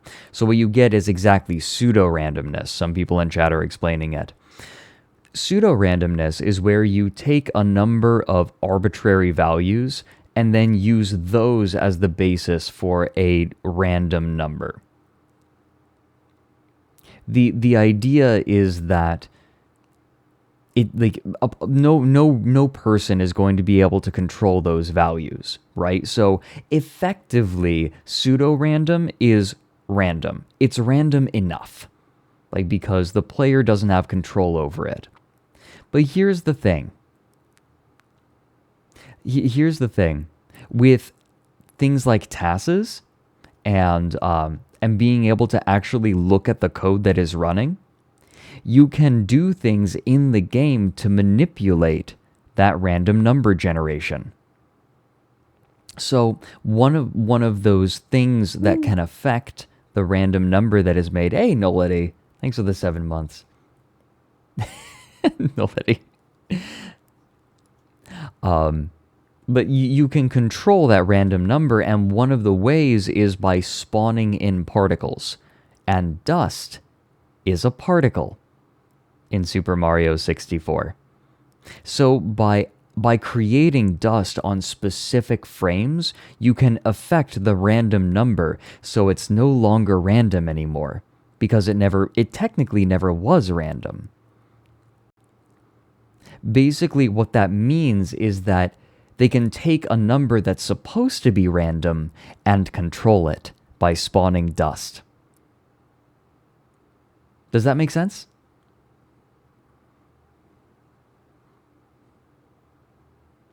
Look, it's literally my job to take complicated concepts and explain them in a digestible way.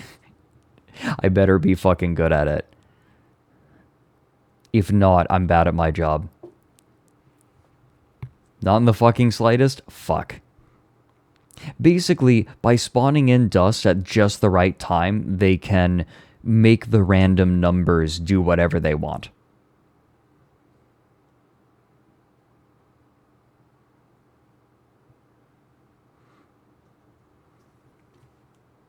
Okay. RNG variable, which is used as the input to the RNG function and is always equal to the last output of the RNG function. Now note that RNG is perfectly deterministic in that it follows the same sequence every time. The first RNG value in the sequence is always 0, then 57,460, then 55,882, etc. And the sequence goes on for 65,114 values before repeating. So let's walk through what happens when the pendulum calls RNG. The RNG function takes in the current value of the RNG variable, does some bit logic on it, and then outputs a new value. That new value is taken on by the RNG variable so that whoever calls RNG next will get a different output. But also, the value is given to the pendulum. So the pendulum receives a random number and it uses that number to decide what to do next. Specifically, that's really smart. I hadn't considered that. By having the RNG variable for the next function be the product of the last one ensures that you never get the same number twice. Huh. If the random number is not divisible by 3, then the pendulum will do a slow swing next, and if the random number is divisible by 3, then the pendulum will do a fast swing next. This is why there's a 2/3 chance of a slow swing and a 1/3 chance of a fast swing. Oh, that's cool. Personally, I like to imagine the RNG function as the food server in a cafeteria, and all the objects that need RNG line up to get some. So currently in our line, there's a cog waiting for 2 RNG values, followed by a moving bar waiting for 1 RNG value, followed by a pendulum waiting for 2 RNG values. And on the bottom, I'm also showing on what frame each object will make those RNG calls. So when we evaluate this, the objects would get RNG values as follows. The cog gets the next 2 RNG values, then the moving bar gets the next RNG value, and then yeah, when I have do I make this joke? Yeah, when I've got a girl over, I'll collapse the randomness by manipulating my loud piss in the bathroom. And sometimes they just have to leave. I collapse the value.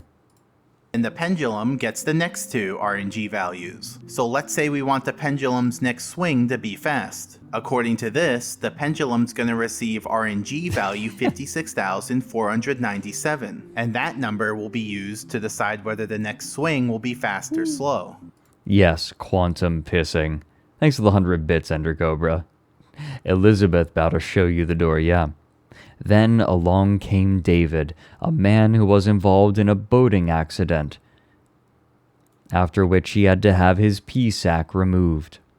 Since that number is not divisible by 3, that means the pendulum would do a slow swing next, and that's not what we want. So the question is, how do we change what RNG value the pendulum gets? And the answer, as you know, is to make dust. As I've explained, when Mario walks forwards, he makes dust appear, and he can only make 1 dust per frame. But what's interesting is that when a dust is created, it calls RNG 4 times. Why 4? Well, let me explain. Here's what it looks like when Mario makes a dust. Now if you look carefully, you'll notice that the thing we commonly call a dust is actually 2 different objects, a dust ball and a dust spray. Well actually, to be really pedantic, when Mario moves, he spawns a dust spawner object, which is invisible. And then it's that dust spawner that spawns the dust ball and the dust spray.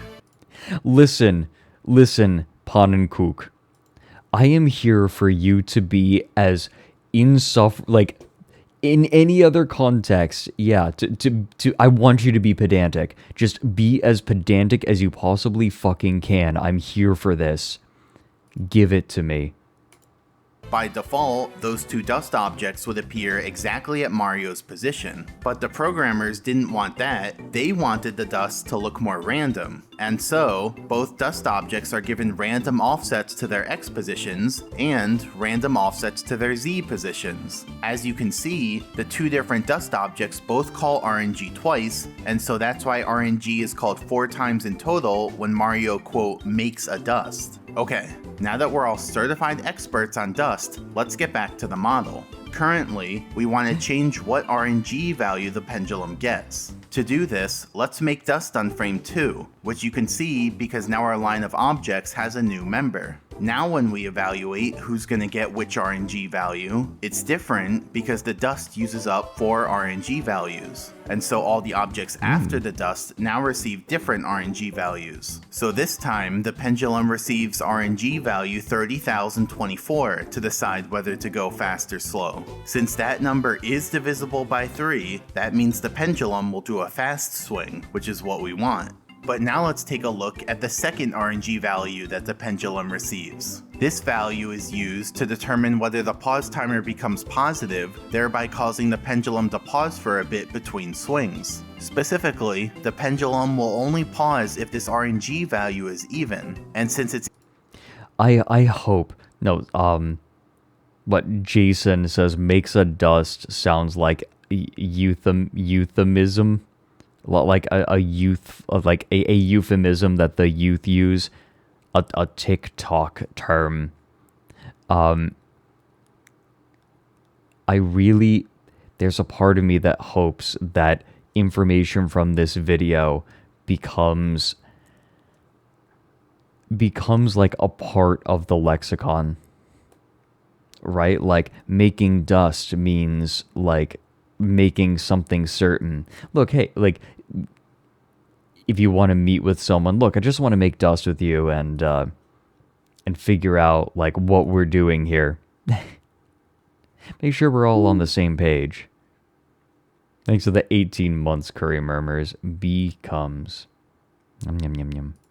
Even here, that means the pendulum will pause. But guess what? At no point in the task do we want the pendulum to pause because that's just wasting time. Instead, I always manipulate RNG so that the pendulum never pauses. So going back to our model, the dust sequence we have here is no good because it makes the pendulum pause. So let's undo all of that, and this time we'll try a different dust sequence. Specifically, we'll now make dust on frame 4 as well. Now when we evaluate the model, it's different once again, and the pendulum ends up getting these RNG values. So this time, the first RNG value is divisible by 3, meaning the pendulum will do a fast swing, and the second RNG value is odd, meaning the pendulum won't pause. So now we got what we wanted. And this is basically the process that my brute forcer does. So in short, to explain what he is doing in like maybe more digestible terms, he is... Different things need RNG values. However, you can change which RNG values happen if you make the RNG, the random number generator, create numbers in between or beforehand.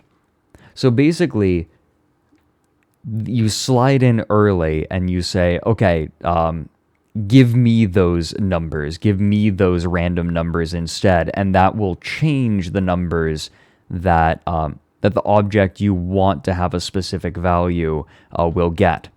And basically, every frame, he changes the RNG value that the pendulum will get by creating something else that needs an RNG value.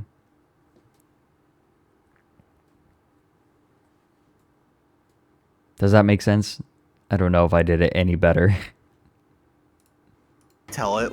Yeah, the dust is stealing the pendulum's RNG, like, is stealing the number that the pendulum otherwise would have gotten.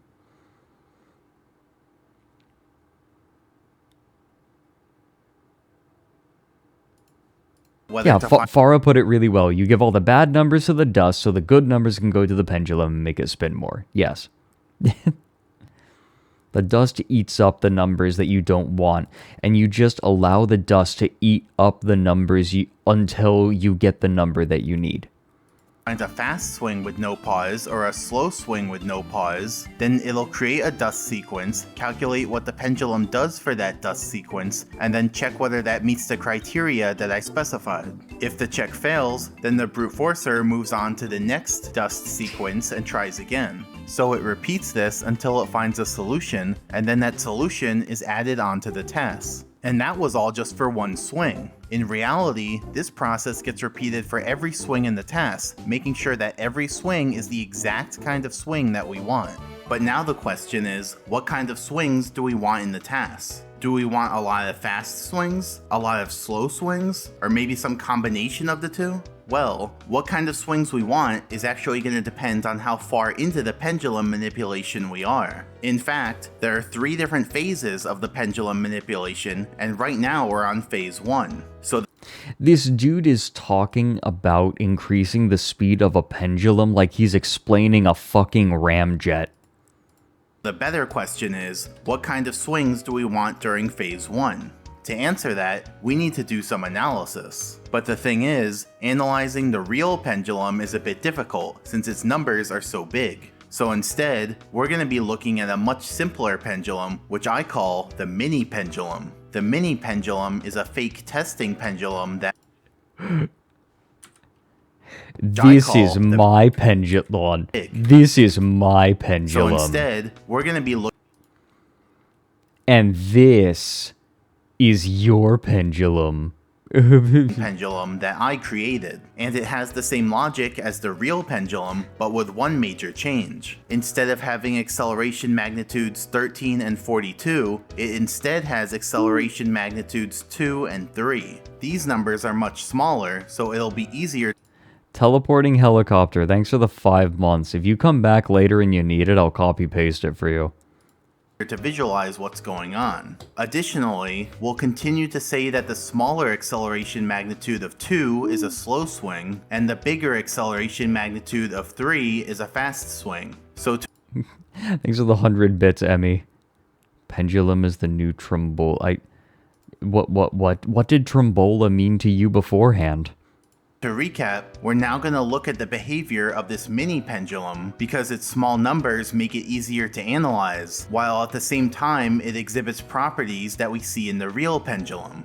Now remember earlier when we saw graphs of the pendulum's variables? Well, here's a snapshot of the graph that showed the pendulum's angle over time. We're going to be doing our analysis on a graph like this, but with 2 modifications. First, we're going to turn the whole thing 90 degrees, so that angle is on the x-axis and time is on the y-axis. I find this way more intuitive because now the pendulum swinging left or right directly corresponds to the curve moving left or right. And second, we're not going to use a smooth curve, but instead a series of arrows, where each arrow represents a single frame of the pendulum moving. So, let's clear all of that, and now we can start our analysis of the mini pendulum. Specifically, Muda, that's the thing, is it's not quite a sine because of the other values that are introduced.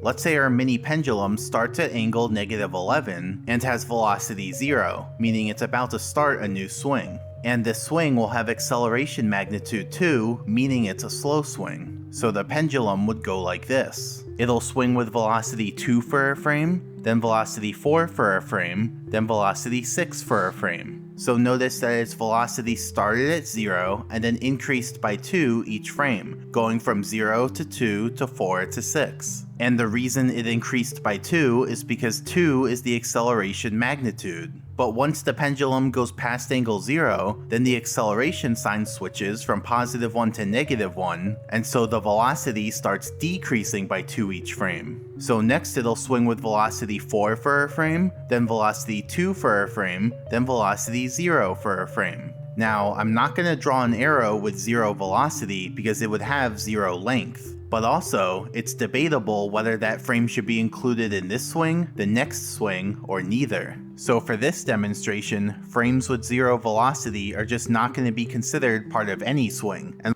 Oh good, because I would have been confused otherwise.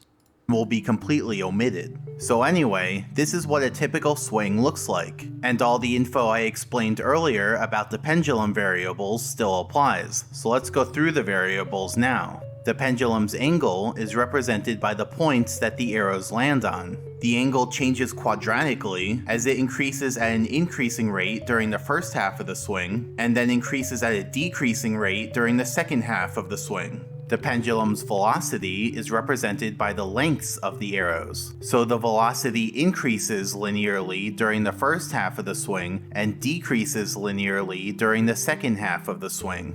And the pendulum's acceleration is represented by the differences between the arrow lengths. So the acceleration is a constant during the first half of the swing, and then is the negation of that constant during the second half of the swing. So this graph displays all 3 pendulum variables in a nice way. And you better get used to this graph because we're going to be using variations of it throughout the rest of the video. The lines like that are where he really starts to feel like a calculus professor. You better get used to it, because we're going to be seeing a lot of it. Now in math, there's a property of sine waves called the amplitude, which is the absolute value at the peaks and troughs of the wave. Note that a normal sine wave has just one amplitude. For example, a sine wave with amplitude 5 will go up to 5, then down to -5, then up to 5 again, and so on. So it'll always turn back around at an absolute As you might know from math. value of 5. Now our graph with the arrows is like a sine wave rotated 90 degrees. So the amplitudes here are the values at the far left and far right of a row of arrows, and represent what angle the pendulum stops at between 2 swings. If you notice, we started at angle -11 and ended at angle 7, which are different amplitudes. That's an important observation. Like, there's no rule that a pendulum swing has to end at the same amplitude that it started at, so in practice, the starting and ending amplitudes are almost always different. Now let's look at the next swing, which will be placed on the next row. And remember, before every swing, the pendulum randomly chooses whether the next swing will be fast or slow. The last swing was slow, with acceleration magnitude 2. That discrepancy is how they get it to spin like crazy, isn't it? And so now let's say it chooses slow again. So the swing would look like this. It'll swing with velocity 2 for a frame, then 4, then 6, then 4, then 2. Now these velocities are actually negative, but that aspect is captured by the direction of the arrows, and so the numbers on the arrows will purely represent the magnitude of the velocity. But just for simplicity, I'll still refer to these magnitudes as the velocity, since distinguishing between positive and negative velocities isn't going to be too important here. But anyway, you may— Let me explain something to you so I can explain why it doesn't matter. I appreciate this, man. May have noticed something interesting. After those 2 swings, we're right back where we started. And that makes sense because the second swing is basically just doing what the first swing did, but in reverse at every step. And this property also holds true for fast swings. A fast swing with acceleration magnitude 3 would look like this. It goes 3, 6, 9, 6, 3. And then if we did another fast swing, it would go 3, 6, 9, 6, 3. And just to clarify my notation, blue arrows mean that the swing is slow, and red arrows mean that the swing is fast. But anyway, the conclusion is that doing the same kind of swing twice in a row results in ending up back where we started, which applies to 2 slow swings in a row and 2 fast swings in a row. So if we want the pendulum to make progress towards something, like say spinning really fast, then we can rule out doing the same kind of swing twice in a row, since that won't get us anywhere. Instead, what we can do is alternate between fast and slow swings. Alternating like this allows the pendulum to swing to a different amplitude each time, as well as go through different intermediate angles during the swing. And so phase 1 is pretty simple. We just alternate between fast and slow swings. Specifically, you can see that the pendulum does a fast swing to the left, then a slow swing to the right, then a fast swing to the left, then a slow swing to the right, etc. We do this for 8 minutes and then something pretty interesting happens. As I mentioned, by alternating between fast and slow swings, the pendulum goes through different intermediate angles during each swing. So it should be no surprise that it eventually goes through angle 0. Now remember how a typical swing works. Before the pendulum passes angle 0, it speeds up, and after it passes angle 0, it slows down. So the question is, what does the pendulum do when it's exactly at angle 0? I think this is Gen 3 music. And the answer is, it still speeds up. So when the pendulum reaches angle 0, it still increases velocity on that frame. It's not until the next frame that it's officially past angle 0 and starts decreasing velocity. And now... Is it just me, or does Gen 3 have a very distinct sound font? Because I stopped playing Pokemon at Gen 3. So I hear the music and it's just so... It's so distinct. Can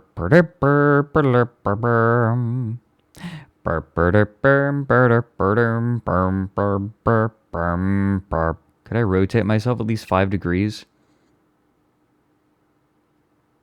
Wait. You have your wish. Now that the pendulum's reached angle 0, we're officially on phase 2 of the pendulum manipulation, where all the rules change. For example, it used to be the case that doing the same kind of swing twice in a row resulted in ending up back where we started. But let's try that again here. So we just did a fast swing through angle 0, and now we're going to do another fast swing, which would look like this. It goes 3, 6, 9, 6, 3. That's pretty weird because we just did 2 fast swings in a row, but we're not back where we started.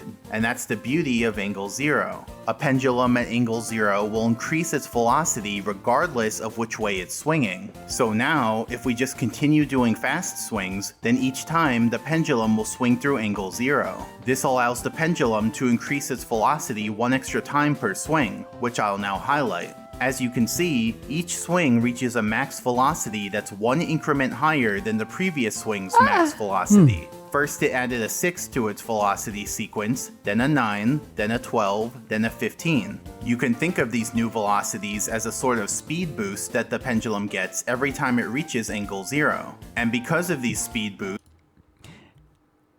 Someone said Billy Mitchell, and I immediately think of, Who's the other dude? Who's the other dude? Help me out. Like, I know someone in chat knows what I'm talking about. The other major cheater. Todd Todgers, yeah. Okay. I can just imagine Todd Rogers coming in from the side and being as Pannenkoek is explaining all of this, and he goes, but you see, you haven't considered the human element. The pendulum ends its swing at a higher amplitude than it started at. And once you go through angles... Wait, his lawsuit misspelled his name as Todd Todgers? Are you shitting me? God bless that dumbass. 0 once, it's very easy to continue going through angle 0 on every subsequent swing. Specifically, as long as we only do fast swings from now on, then it's guaranteed that we'll keep going through angle 0. The proof for that goes like this. The previous swing went through angle 0, and this next swing is identical up until angle 0, so this next swing will also go through angle 0. And that logic just keeps applying to every new swing. But note that that proof would not apply if we were to now do a slow swing, because a slow swing would not be identical to the previous swing. Consequently, there'd be no guarantee that it'd go through angle 0. Now going back to the real pendulum, you can see the exact moment when we switch from alternating between fast and slow swings to only doing fast swings. So now the pendulum will keep swinging through angle 0, get a speed boost each time, and then end the swing at a bigger amplitude than it started at. Specifically, here are the first several amplitudes that it reaches during phase 2, and you can see— Wait a minute.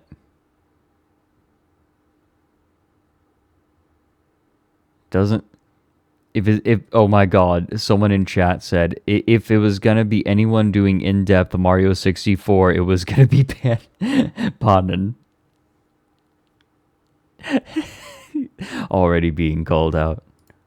That they're increasing. And then here are the differences between those amplitudes. So notice that the differences themselves are also increasing. That means not only is the pendulum swinging farther each time, but how much it's swinging farther by is increasing. And then here are the differences in the differences. These ones are just a constant, so the pendulum won't be speeding up at an infinite rate, but you know, what we got is pretty good. Now note that nothing special happens when the pendulum swings a full 180 degrees or full 360 degrees. And that's because, as we talked about, the pendulum's angle is a float, and floats are certainly allowed to increase past 32,768 and 65,536 without any trouble. Floats don't overflow at those values, like some other variable types do, but it is pretty strange. I love how he says, like some other types of variable types do, as if he's like side-eyeing them. Like, ah yes, congratulations, my daughter, on getting an A on your test, unlike some of my other children. To see the pendulum swinging this far. So one way of thinking about these large pendulum swings is to imagine the pendulum in the middle of an infinitely long slinky. When the pendulum rotates clockwise, it moves down the slinky, and when the pendulum rotates counterclockwise, it moves up the slinky. So if the pendulum swings multiple revolutions, then it's not back where it started, but multiple revolutions away from where it was, and it'll take multiple revolutions swinging the other way to get back. Now remember, all the inputs after I entered the corner are automated, and I automated them using the following logic. Right after the pendulum starts a swing, my brute forcer iterates through all possible sequences of dust that can happen within the next second until it finds one that causes the pendulum to do the desired next swing. But under this logic, a problem eventually arose, which I'll illustrate with this timeline. So above the timeline, I'll put rectangles to represent the pendulum swings, and below the timeline, I'll put images of dust to represent when I make dust. And as I just explained, the dust frames are concentrated at the beginning of the pendulum swings. But now let's pan to the right. So as time goes on, the pendulum swings get longer, and so the time between dust frames also gets longer. But that causes an issue, because if there's 30 seconds of inactivity, then Mario falls asleep. And that's bad, because if Mario's asleep and I try inputting forwards, then he doesn't walk forwards and make dust. My plans to create an infinitely, game-crashing pendulum have been thwarted by the fact that the people who made Super Mario 64 wanted to give Mario a cute little sleeping animation. No worries, Slush. Thanks for the 100 bits, Caldero. Yes, I indeed understand. I don't know, I'm following okay. Instead, he just wakes up with no dust. So I came up with a simple solution to this problem, which goes as follows. If there's a long duration with no inputs, then just sprinkle in some Z presses. This breaks up the long periods of inactivity into several shorter periods of inactivity, separated by Mario crouching. So with this solution, Mario can work all day and night manipulating the pendulum without ever going to sleep. Now eventually, the pendulum spins so fast that it makes some interesting patterns. So let's watch one complete swing. Okay, so that's the start of the swing, and now it's gonna start moving. Wait a minute. We're RNG manipulating the pendulum, try to get it to go so fast so it overfloats and crashes the game. Overflows afloat in conversion. If all goes well, this will take around spoiler tag.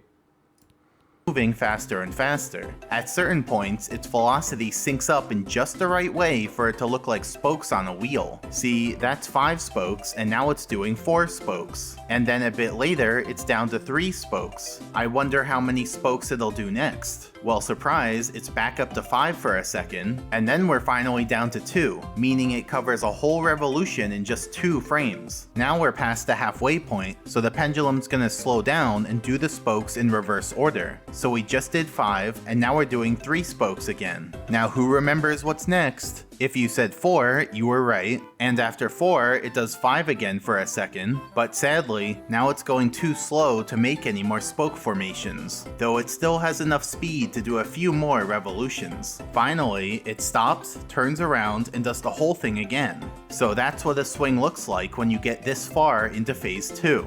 Now to put phase 1 and phase 2 into perspective, here's a graph of the pendulum's angle over time. So for the first 8 minutes during phase 1, it looks pretty normal. But then as soon as phase 2 starts, you can see that the amplitude dramatically increases. So if phase 2 is so good at increasing the pendulum's amplitude, you might wonder, why can't we just continue phase 2 until the game crashes? Well, I'd like to do that, but there's a problem. You see, after 15 hours, the pendulum swings so far and accrues such a big angle that float imprecision comes into play, which marks the start of phase 3.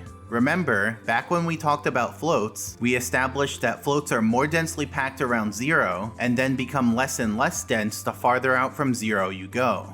Well, here's a nifty... Ig says every copy of SM64 is personalized, as this copy is screaming. Hey everyone, I know we're having a good time, but we are overdue for something important. A zippy break.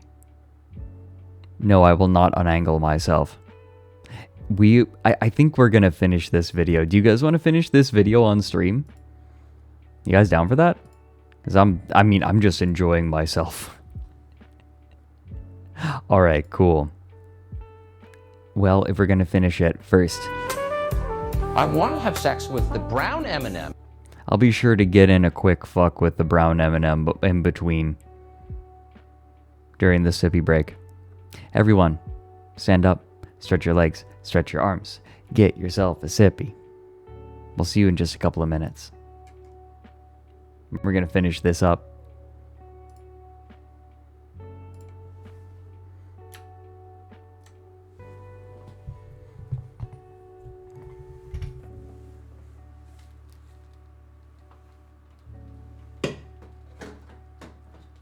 Oh, wait. Before we can talk about crashy Super Mario 64, we need to talk about having sex with the brown M&M.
You thought you were rid of me.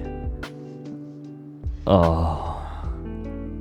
You absolute fools. Ready to continue?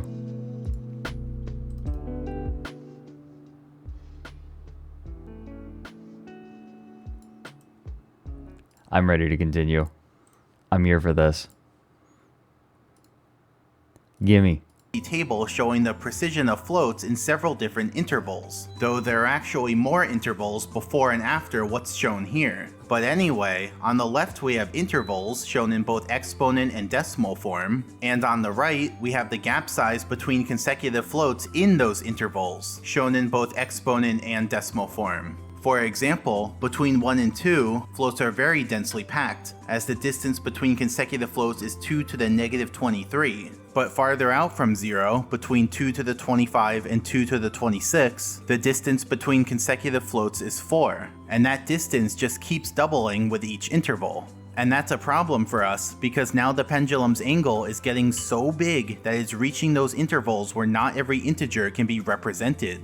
I'll demonstrate this using the mini pendulum. Oh god. So first, let's look at the control case. Here we're swinging through angle 0 and getting a speed boost. Oh, Specifically, you can see that on the second swing, the speed boost gets the pendulum up to 9 velocity for a frame, which wasn't there on the previous swing. And I'll put a blue dot where the arrows land on angle 0, just so that that point is easier to keep track of. So anyway, that's the control case, which should just look normal and expected since it's not introducing anything new yet. So let's put that aside so we can use it as a reference later. Now let's introduce float imprecision, but like artificial float imprecision that'll take place at much lower values than it does for real. So beyond yes. these two red lines, Yes, as opposed to the normal one that we're all familiar with. Yes. at -8 and +8, the floats will be less dense than normal, as they'll now only cover the even integers. Now when we step through what the pendulum does, we run into an issue. Specifically, on this frame, the velocity is 3, and adding 3 to the angle makes it go from 6 to 9. But 9 isn't a valid float in our model. So instead, we're gonna have to round the answer to either 8 or 10. Let's consider what would happen in both cases. If we end up rounding down to 8, then the next swing looks like this. And I'll put a blue dot on the same frame as before. So notice that this time, the pendulum did not get a speed boost. Specifically, it didn't get up to 9 velocity like the control case did. And that's Something I'd like to point out is that a lot of the music he's chosen for this video has been underwater themes from 3D platformers on the Nintendo 64. Yes, I did notice.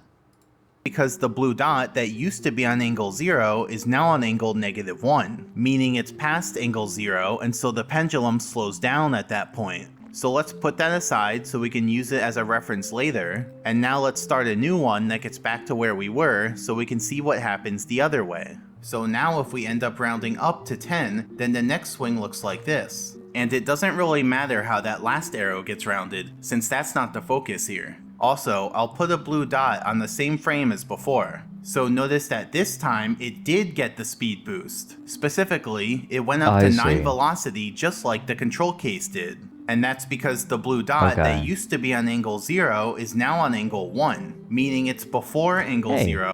Hey VR Jim, how you guys doing? We're just watching Pannenkoek's new video about Super Mario 64, and it is very good.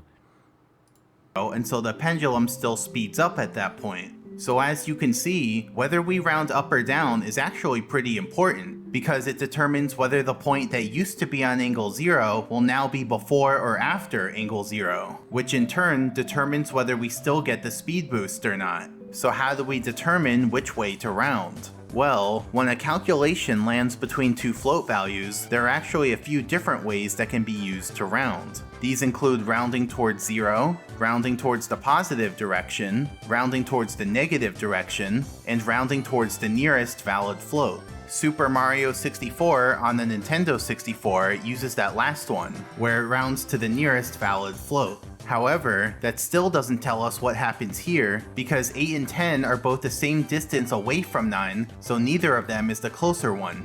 So when this happens, it uses a tiebreaker to determine which way to round. The easiest way to think about this tiebreaker is as follows. Let's say we're in the interval where the gap between consecutive floats is 1, and our calculation ends up right between two float values. Then the one it rounds to will always be the one divisible by 2. Next example, if the gap between consecutive floats is 2 and our calculation ends up right between two values, then the one it rounds to will always be the one divisible by 4. Last example, if the gap between consecutive floats is 4 and our calculation ends up right between two values, then the one it rounds to will always be the one divisible by 8. So basically, you can take the gap size, double it, and whoever is divisible by that gets the preference when rounding. Are you so now kidding let's me? go back to... Are you kidding? Are you fucking kidding me? This is maddening. The mini pendulum demonstration. The gap size here. Why that way? Why that method? I imagine it must be because it's like faster or something. Fuck. Here is 2, so we look to see who's divisible by 4. 8 is divisible by 4, and 10 is not, so we round to 8. But unfortunately, this is where the mini pendulum demonstration stops being useful, because it no longer mimics what the real pendulum does. So what does the real pendulum do when it encounters float imprecision and needs to round? Yes, Demi. Oh, thanks for the whole year. Yeah, this is the A-Press. This is the A-Press guy. He's back with commentated videos. Well, the float imprecision... Well, this one anyway. Who knows if he's going to do more, but I appreciate what he's released. I'm happy for it. Precision first starts to matter once the pendulum's angle exceeds 2 to the 25, or about 33 million. At that point, the gap between consecutive floats is 4, and so sometimes the pendulum's angle lands on a number that isn't representable by a float and it needs to round. But what does this rounding look like? And are there any patterns in it? Well, in order to have a productive discussion about this, we're gonna need to go on a little tangent about the modulo operator. Like, you know how... Great. A tangent. Sure, I'm fine. We have operators for addition, subtraction, multiplication, and division. Well, think of the modulo operator as a 5th entry in that group. So how does the... I've been doing okay up until this point, but I'm starting to melt a little bit. Modulo operator work? Well, just like the other operators, it takes in 2 values as input, one on the left, one on the right, and then outputs a third value. Specifically, z is the remainder when you divide x by y. So let's say we're trying to evaluate 25 mod 8. This is basically asking what the remainder is when you divide 25 by 8. You've probably already worked it out in your head that 25 divided by 8 is 3 remainder 1. So 25 mod 8 is equal to 1 because 1 is the remainder when you divide. Another way of writing this is saying that 25 is equal to 8k plus 1 for... What is this? Like, no, I don't want to be made into a loaf of bread. And then this is me being like, actually, this is okay. Right? Some integer k. Then we know that 25 is composed of k group... Lumpy Touch, you are not allowed to say that you draw pretty pictures without some heavy qualifications. I'm calling you out on this. Pretty is a way of saying it. Thanks, Tank Facts, for the 50 bits. Tangent man when he encounters a tangent. Yeah, look, I'm weak to my own type. Groups of 8 with 1 left over. Okay, now let's take the natural numbers and put them into their mod 8 form, and I'll color them to make it easier to parse. As you can see, all the remainders are between 0 and 7, because you can't have a remainder less than 0, or I can't believe the mod function said gay rights.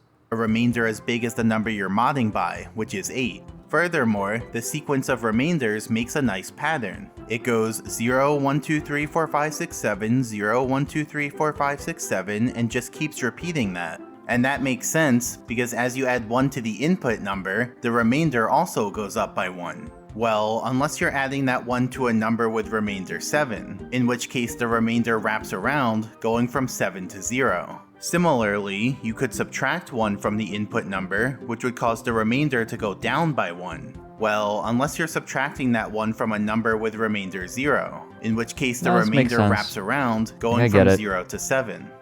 I think what's funny is his clarification has actually just made, like, he's explaining it in a more confusing way. Gonna level with you. Like, this made perfect sense as it was. And this doesn't only work for adding and subtracting 1, it works for any number, so long as you account for the wraparounds. For example, if we add 11 to a number with remainder 2, then we end up at remainder 5. That makes sense because 11 is 8 plus 3, so adding the 8 does 1 full cycle, going from 2 to 2, and then the 3 adds 3 more, going from 2 to 5. Okay, so now we're just about ready to use our new knowledge of the modulo operator to investigate the rounding. But first, let's recap the situation using this highly simplified graph, just so we're all on the same page. So the pendulum's been swinging farther and farther each swing, and so over time it reaches float intervals with less and less precision. Eventually, it reaches the interval with a gap size of 4 between each float, at which point the angle tries to become a value that isn't representable by floats and needs to be rounded. So now we're gonna focus in on this part and analyze what one of those swings looks like when it reaches that interval. The swing we're gonna analyze is a fast swing, so it has acceleration magnitude 42, and it'll be slowing down when it reaches this interval, so its velocity will be decreasing. So some of its velocity... Like, I get what's going on here. So right now, I'm just wondering, how the fuck did he manage this in the coding of his automation? These would look like this, where they decrease by 42 each frame. Now remember how I said the real pendulum's numbers would be hard to work with since they're so big? Well, this is what I was talking about, and that's why we've been using the mini pendulum this whole time. But since that won't... Oh, does he use the the mod function to, like, in his coding? Is that how he does it? Is that why he explained it? Work here, we have to resort to a second way of making the numbers more palatable, putting them into their mod 8 form, which looks like this. There we go. So notice the pattern that they make. It goes 8k, 8k plus 6, 8k plus 4, 8k plus 2, and then repeats. And that's because 42 is 5 groups of 8 and an extra 2. So in terms of the remainders on the arrows, subtracting 42 is like doing 5 full cycles and then subtracting an extra 2, which may... So I get it. So in phase 3, rather than just looking at the number as it was, he looked at its mod value, because that's what he really needs in order to figure out which way that rounding is going to go. May or may not cause a wraparound. So that's why the remainders on the arrows decrease by 2 each time. But anyway, now I'm actually going to scale the arrow lengths using the value k equals 1. So the arrow lengths won't correspond to the original numbers we saw, but just a specific case of their mod 8 form, because that's much easier to work with. But don't worry, the properties we're about to see still apply to the original numbers. Next, we're going to add some grid lines. And remember, these are grid lines for the float values in the interval where the gap between consecutive floats is 4. But the numbers in this interval are really big, as they each have 8 digits, so they wouldn't really fit as labels on the grid lines. But once again, it'll be much easier to use the values in their mod 8 form, which look like this. So it goes 8k, 8k plus 4, 8k, 8k plus 4, and that just keeps repeating. Also, I'm going to color the 8k lines as green to denote that they get the preference when we round. Because remember, when the gap size is 4, the numbers divisible by 8 get the preference when rounding. And that's why we've been using mod 8 this whole time. So just to clarify... This is what it looks like to really be good at funny Wahoo Man.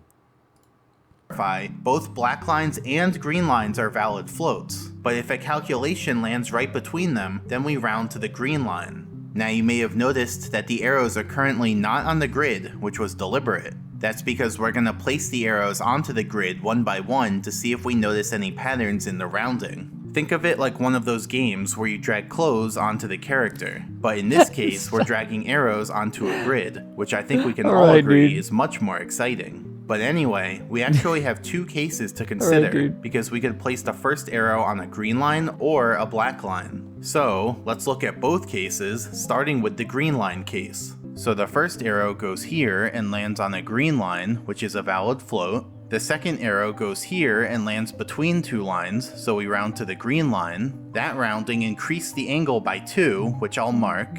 The third arrow goes here and lands on a black line, which is a valid float. And the fourth arrow goes here and lands between two lines, so we round to the green line. That rounding also increased the angle by 2, which I'll also mark.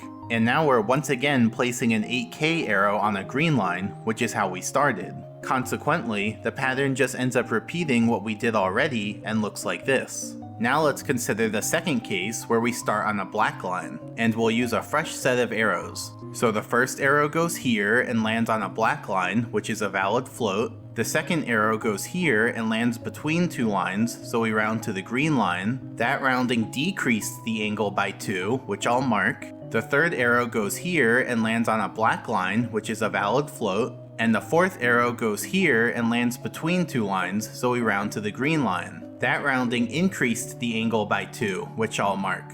And now interestingly, we're in an identical state to the first case, and so we know the rest of the arrows would look like this. So even though the two cases start out on different colored lines, they end up converging and then repeating the same pattern from that point on. Oh, because they influence the next one. I didn't think about that. Okay. Also, Kibby, hey, this is my life. Pattern only rounds upwards, meaning it increases the angle from what just oh yeah, let me explain this stupid complicated thing. Like literally I joined Hina's stream last night on a whim, just being like, she asked, hey, was the chest butt plug thing real? And then I came on and got to explain like the weirdness of chess drama, because it's like impossible to explain in just typing in Twitch chat. It would have been if floats had perfect precision. So let's recap. When the pendulum first enters this interval where the gap size is 4, it could end up on a green line or a black line. We considered both cases and examined what rounding patterns occur during the next several frames. The two cases differed in the beginning as one rounded down and one rounded up, but very quickly they got into a groove where they continually rounded up instead of down. And this repeating pattern could go on for hundreds of more iterations across the interval. So the amount of rounding up way outnumbers the amount of rounding down. And that's good for us because it was the rounding up case that still got the speed boost in our earlier demonstration. And to clarify, when I say rounding up, I specifically mean rounding away from 0, because our demonstration would be symmetric with negative numbers. So the conclusion is this. When the pendulum's doing a fast swing, is slowing down, and is in the interval where the gap between floats is 4, then the swing has a bias towards rounding away from 0. Now interestingly, this same bias happens in other cases too, like with slow swings, when the pendulum is speeding up, and in intervals with bigger gap sizes. So, I think what's very funny, like something that just occurred to me is, Pannenkoek usually is trying to make the game do what he wants, but in this case, he's purposefully trying to destroy the game. Like literally, I'm going to make you do what I want until, like, in such a way that you cannot do it anymore. In other words, every combination of these has that same bias in its pattern, and these patterns can be more intricate than just rounding up 2 every time. For example, let's say the pendulum's doing a fast swing, is speeding up, and the gap size is 8. Then after...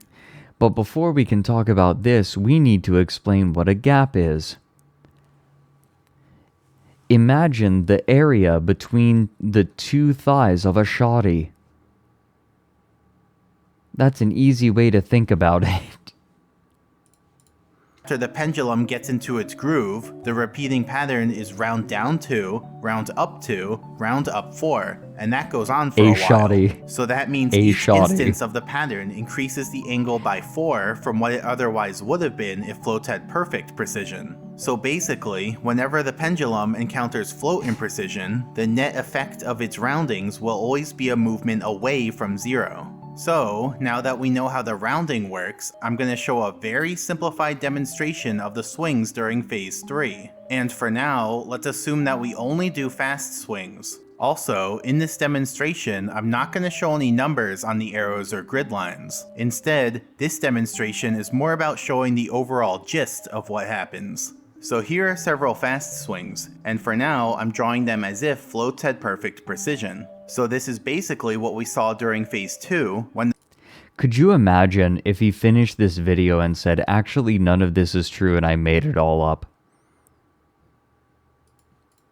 the pendulum went through angle 0 on every swing and each time got a speed boost. And just like earlier, I'm gonna put blue dots right where the arrows land on angle 0, so that those points are easier to keep track of. And now I'm gonna add a green bar right before the first arrow. This green bar will represent the current moment in time as we step through the arrows. So an arrow that the green bar has not gone through yet is still in the future, which I'll Holy fuck, that should be like, that should be a video that I do for April Fools. Just basically make up the entire history of something.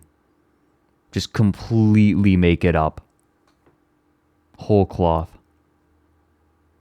Oh, we are watching Pannenkoek, who is a person who is famous for breaking Super Mario 64.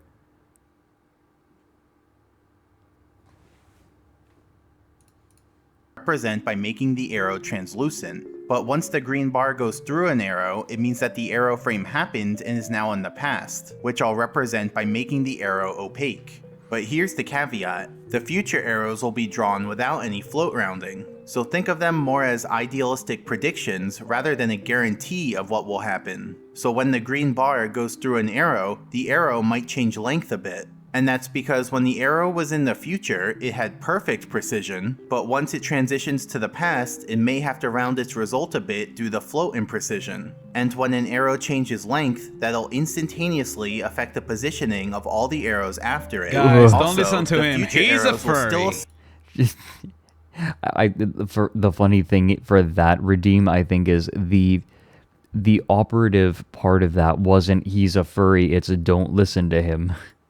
Assume that we get the speed boost every swing unless proven otherwise when they become opaque. So let's reset everything, and now let's let the green bar go around and see what happens. So notice that in the intervals with float imprecision, some arrows change size, because they're now rounding their results away from 0, which is the bias we talked about earlier. So arrows pointing away from 0 get longer, and arrows pointing towards 0 get shorter. The result of this is that the next blue dot, which was originally exactly at 0, is now a little before 0. And because it's before 0, that means we still get the speed boost on that frame. So far so good. But now the next blue dot looks like it's after 0, which means we would not get a speed boost there. But who knows, maybe something will change by the time we get there. So now as the green bar goes around the other side, it does the same thing. Specifically, the float rounding makes it so that arrows pointing away from 0 get longer, and arrows pointing towards 0 get shorter. And the result of this is that the next blue dot ends up before angle 0 again, and so we do get another speed boost.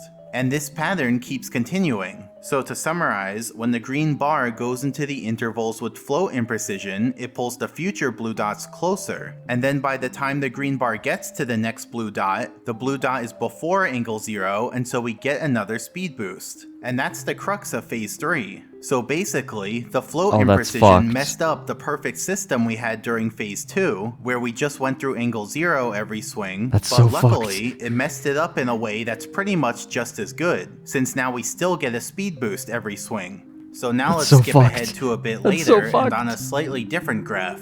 Like we discussed, the blue dots alternate between being on the left side of angle 0 and being on the right side of angle 0. And you guys, I know how I'm feeling like during certain parts of this video. Like me being asked to explain what I just watched.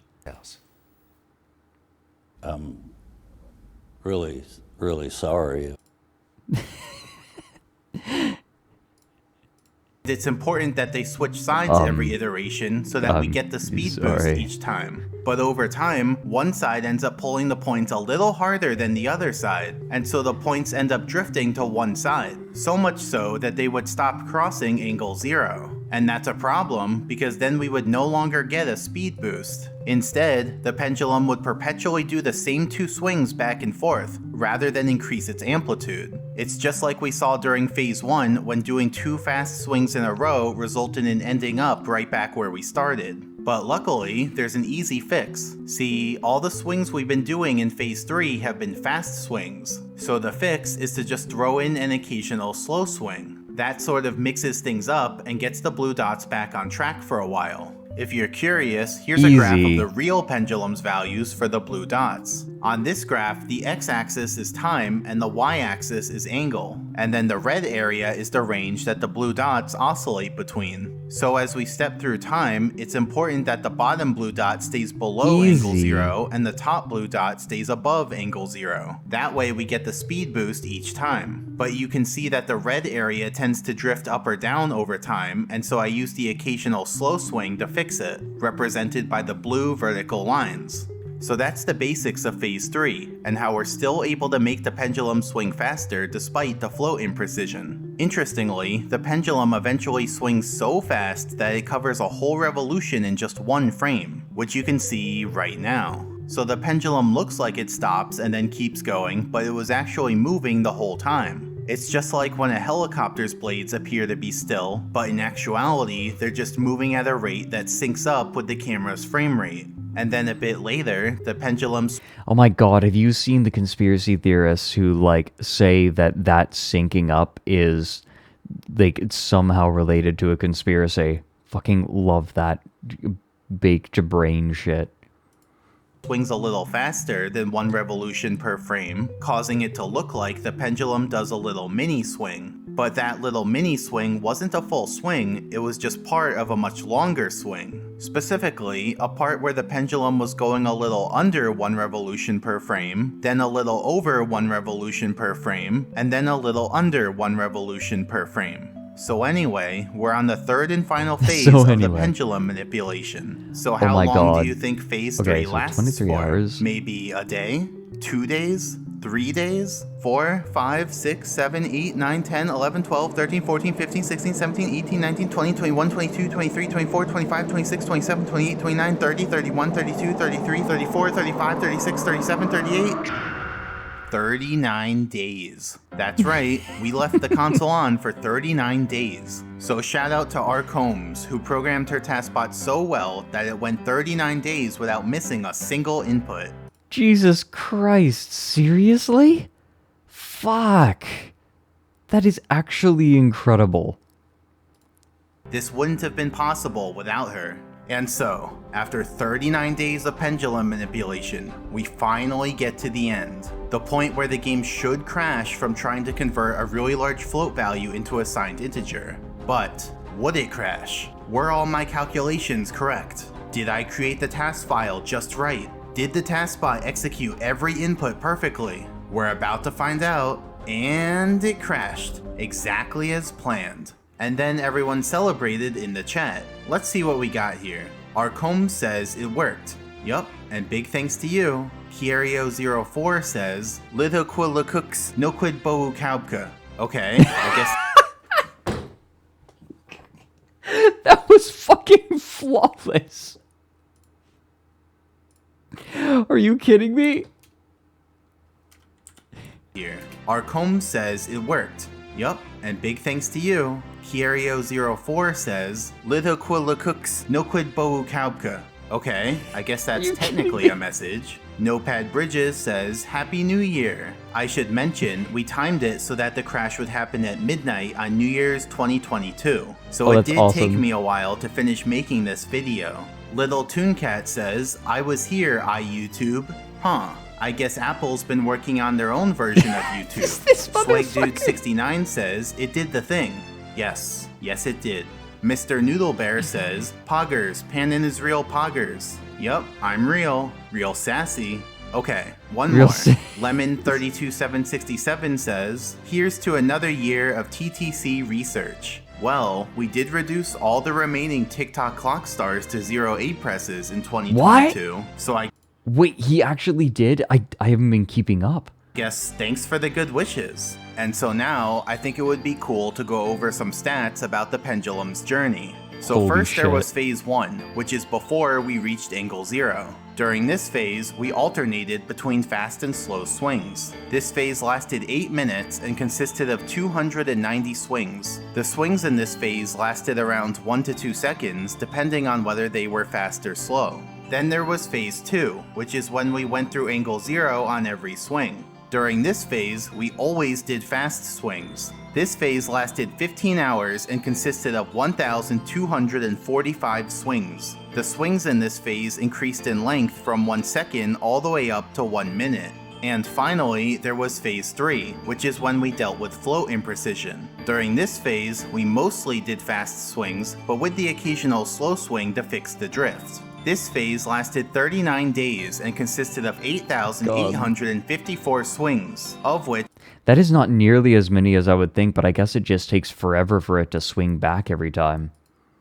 only 5 were slow swings. The swings in this phase increased in length from 1 minute Wait, all the really? way up to 11 minutes. Wait, only 5 of them were slow swings? Holy shit. But with the occasional slow swing lasting up to 18 minutes. And so in total, for the whole thing, we employed various techniques. This took 39 and a half days and consisted of 10,389 swings, which lasted various amounts of time. Separately, here's a graph showing the pendulum's angle throughout the entire 39 days. As we discussed earlier, the amplitude increases by more and more with each successive swing. But also, each successive swing takes longer to execute. So all in all, the amplitude ends up increasing at a linear rate. And then here are the bounds of a signed integer. So Yeah, I we guess it spent makes the sense. whole time increasing the amplitude towards those bounds, and once we passed the bound right here, the game crashed. Now if we change the x-axis from time to swing number, then the graph looks like this. So now it's clear that the amplitude increases at a faster rate during later swings. And that's because on this graph, the curve is quadratic. And so there you have it. That's how you crash Super Mario 64 using nothing but a pendulum. You just go into a corner, make some dust, and then 39 days later the game crashes. And so, thanks for watching. Fucking fantastic. Ugh. The man delivers. Thank you so much, everyone, for joining me watching that. I've been looking forward to watching this.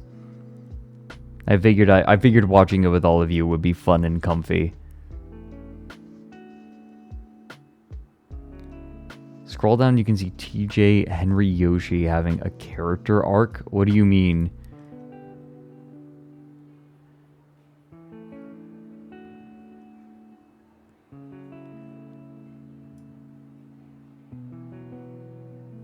Wait, TJ? Thank you so much for joining, everyone, though. Thank you so much for playing my game. He went from hating the meme to embracing it.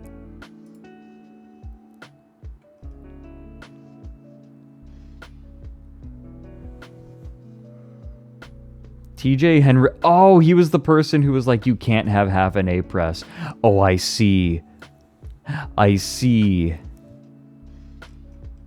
Hold on. Okay, I'll scroll.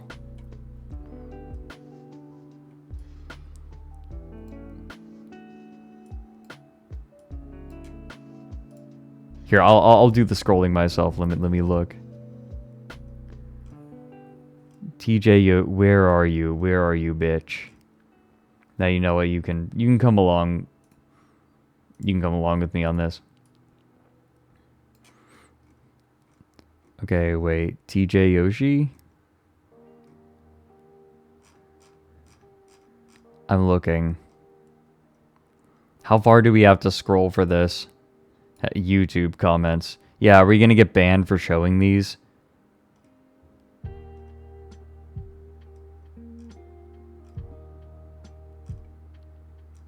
I don't think we're gonna find it.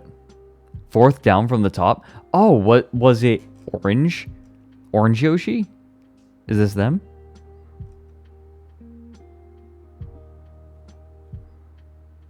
Okay, so that is him. Bless. You can't have half an A press. Actually, yes, you can have half an A press. That's okay. Again, actually I don't mind being bred.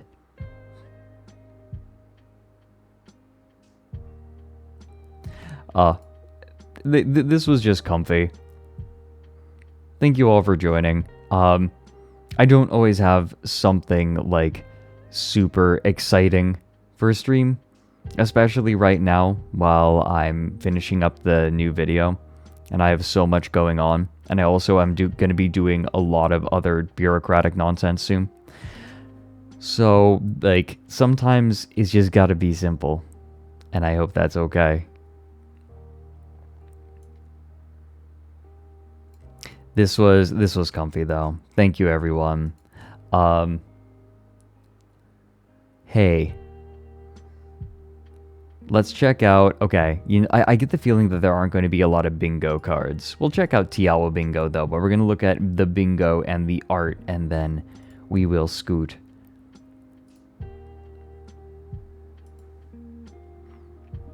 I need to talk to Ark about getting the Boru going, because Twitter is finally actually starting to do the bleh. Yeah, you can DM them to me, Farah. That's chill. Okay, what do we got? I don't think we had any bingos. Is that going to be our raid message? Did you actually type that out? Okay, yeah, no, that'll be our raid message. That's a good one. No bingos today, I don't think. So we'll just look at the art. Hee-hoo.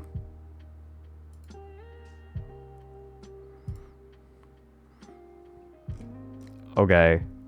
Oh dear. Okay, there's some good shit. Oh, look at this. Look at what Scarlet Noise made. A tiny fella and an even tinier fella.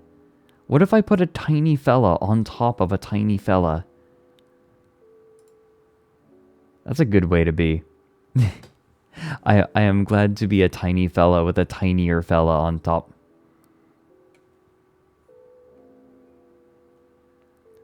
The tinier fella's Leroy. Birdie. Ooh. Nice birdie.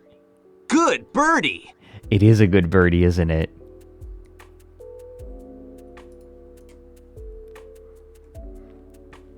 And we have... Ooh. Okay, scarf date. Scarf date. It's Walmart. I mean, scarf date time. What is that? I don't know what you're talking about, because talking about banned streams can get me banned, so I don't know what you're talking about. Lauren's scarf nears completion with only about an inch left to go. Ah! Your next project's gonna be an entire blanket. Oh my gosh, good luck. Oh my gosh, goat. Oh my gosh, bully. Bully. Whoo.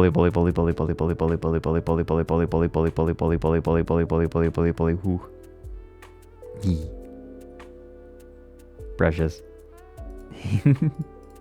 Caldero, it is looking so good. Oh, it looks so nice. Oh, also. Who dares pet me? Dust. Yes. Dust.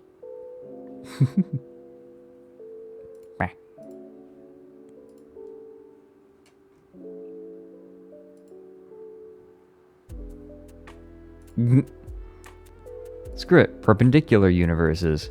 Yeah, eat shit. Thanks, Hamster Zerk. Good. Oh, this is Super Mario Galaxy. Took me a second. Because of the black holes. I never played Super Mario Galaxy. Oh no, oh no. Stir Bear has a cursed sketch page. I am a professional VTuber.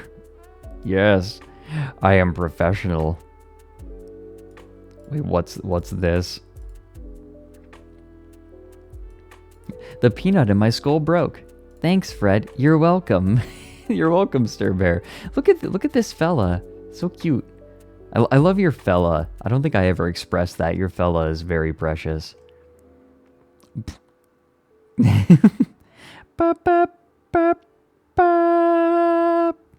Swing. Wow, pendulum Lauren. Hold on, I'm gonna scoot.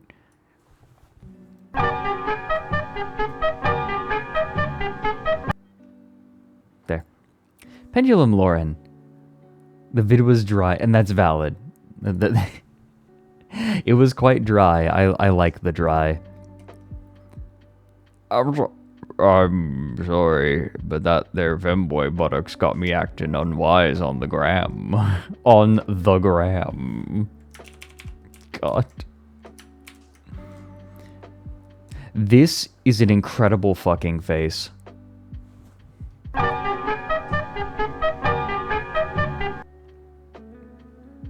You think I give a fuck? No, I have definitely entered my I don't give a fuck anymore phase.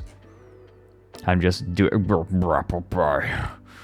Apple pie. That's what he looks like.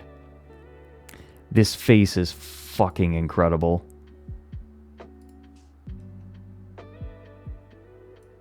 Oops. Good.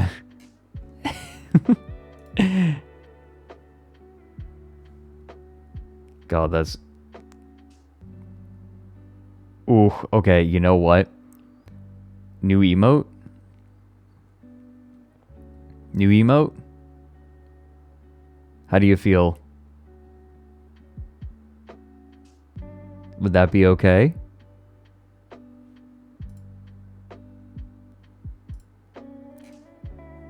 We doing it?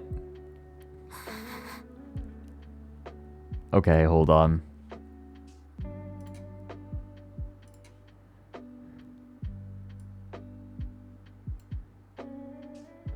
Wait, okay, let me get the brows. The brows are important. There. I want to get it just right. Okay, and this is gonna be... Pendulum. Okay, BTTV. Yeah, we added the beak. We're adding another today. Damn. Pendulum.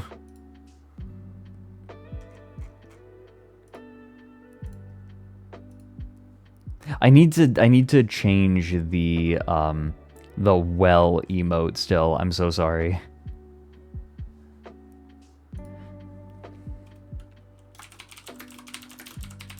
Lauren being unhinged. There we go. Uploading. How's it gonna look? Starry, if you want to, I'm down. There we go. It doesn't translate super well. It's okay. It's okay. We'll keep it, but it's not great. I think it doesn't read super well when super small. That's the only problem. What do you think? We'll keep it. We'll keep it. Thank you so much, Stir Bear. I love it.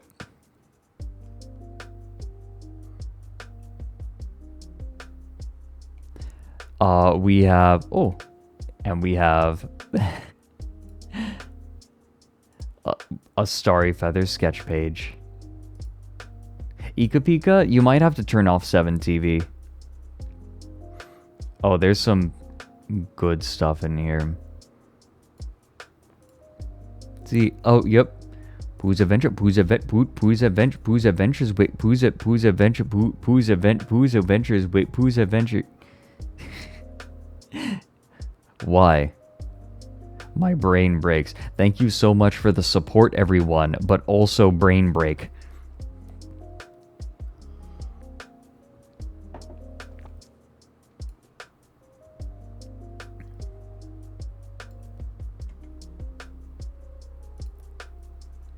I am not a good owl. No, I am not. Oh yeah, there's me wiggling. Yeah, I can wiggle better now. Look at my wiggle. Look at my wiggle. And we have all fella and smaller fella and beaked crab. Good.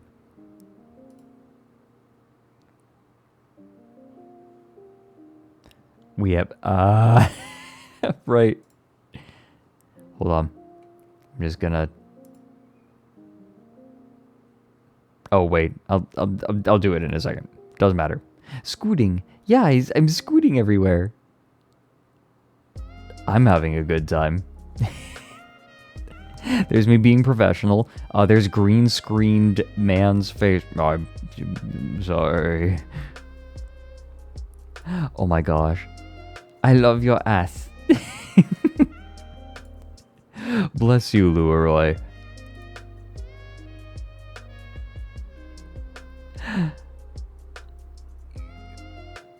I'm all poor Starry.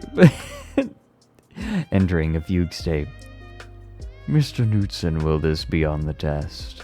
Or Mount Newt? Wait, someone misspelled my name as Mount Knutson. Holy shit. Mount Knutson, will this be on the test? Oh yeah, there's me jamming out to the Banjo-Kazooie and OST. I almost said NST. OST. I'm fucking brain rotted. Dust bunnies. Dust. We make dust. Oh, you thought you could get rid of me. You. I'm sorry I was yawning during stream, by the way. Maths. We'll bolster it with some math. Oh, and the little fella sleeping on top. My pendulum. These are so good, Starry Feathers. Thank you so much. You know how much I love these. Everyone, thank you for joining today. Oh, thanks for the 45 bits, Tank Facts. You have the... Oh, you have pets. You have pets. Oh, yes, you have pets. Okay, we have pets of stream. We have shrimp incoming. From Tank Facts. Good luck. And there are specifications as well. You can see hashtag TL already want to take a peek at it, but that's awesome. I'm gonna have an aquarium relatively soon. Relatively soon, after the move. Good luck. Shrimp. Shrimp. Yes, following in the Juniper route. No, Starry is a legend. Bless Starry. Everyone, bless all of you. Thank you so much for joining. This has just been comfy. I appreciate everyone who hung out for this. So what do we do? Ooh. Okay. Cinder Collie is again playing a game that I absolutely love. Woo. Cinder is playing Papers, Please. So I think we're going to go bother Cinder. Yep, you have your copy-paste. Good. Theo, thanks for the 13 months. Ooh, yeah, spooky number. Oh no. We're gonna die. Yay. Wait, Meowpenheimer. Hey, thanks for the 2 bits. Sup, how you doing? Good to see you. Almost missed you. I hope you have been well. Still on for this week? Still on for burning down Athel Lauren? Because I'm here for it. Blew up both your brains. Good. There were definitely times where I lost it. But I picked it up again eventually. I survived. Thanks for flicking a bit at me, scummy hybrid. We're rating Cinder, because I want to watch Cinder play Papers, Please. Cinder just keeps playing games that I love. Oh, Levy, thanks for the 2 months. I'm glad that this was a hoot.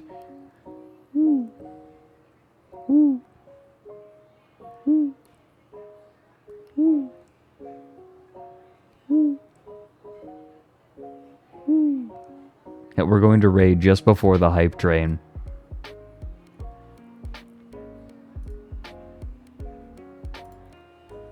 Wait, what the? I can't see it. Oh god, the raid is behind. There we go. Thanks for joining, everyone. I'll see you Thursday.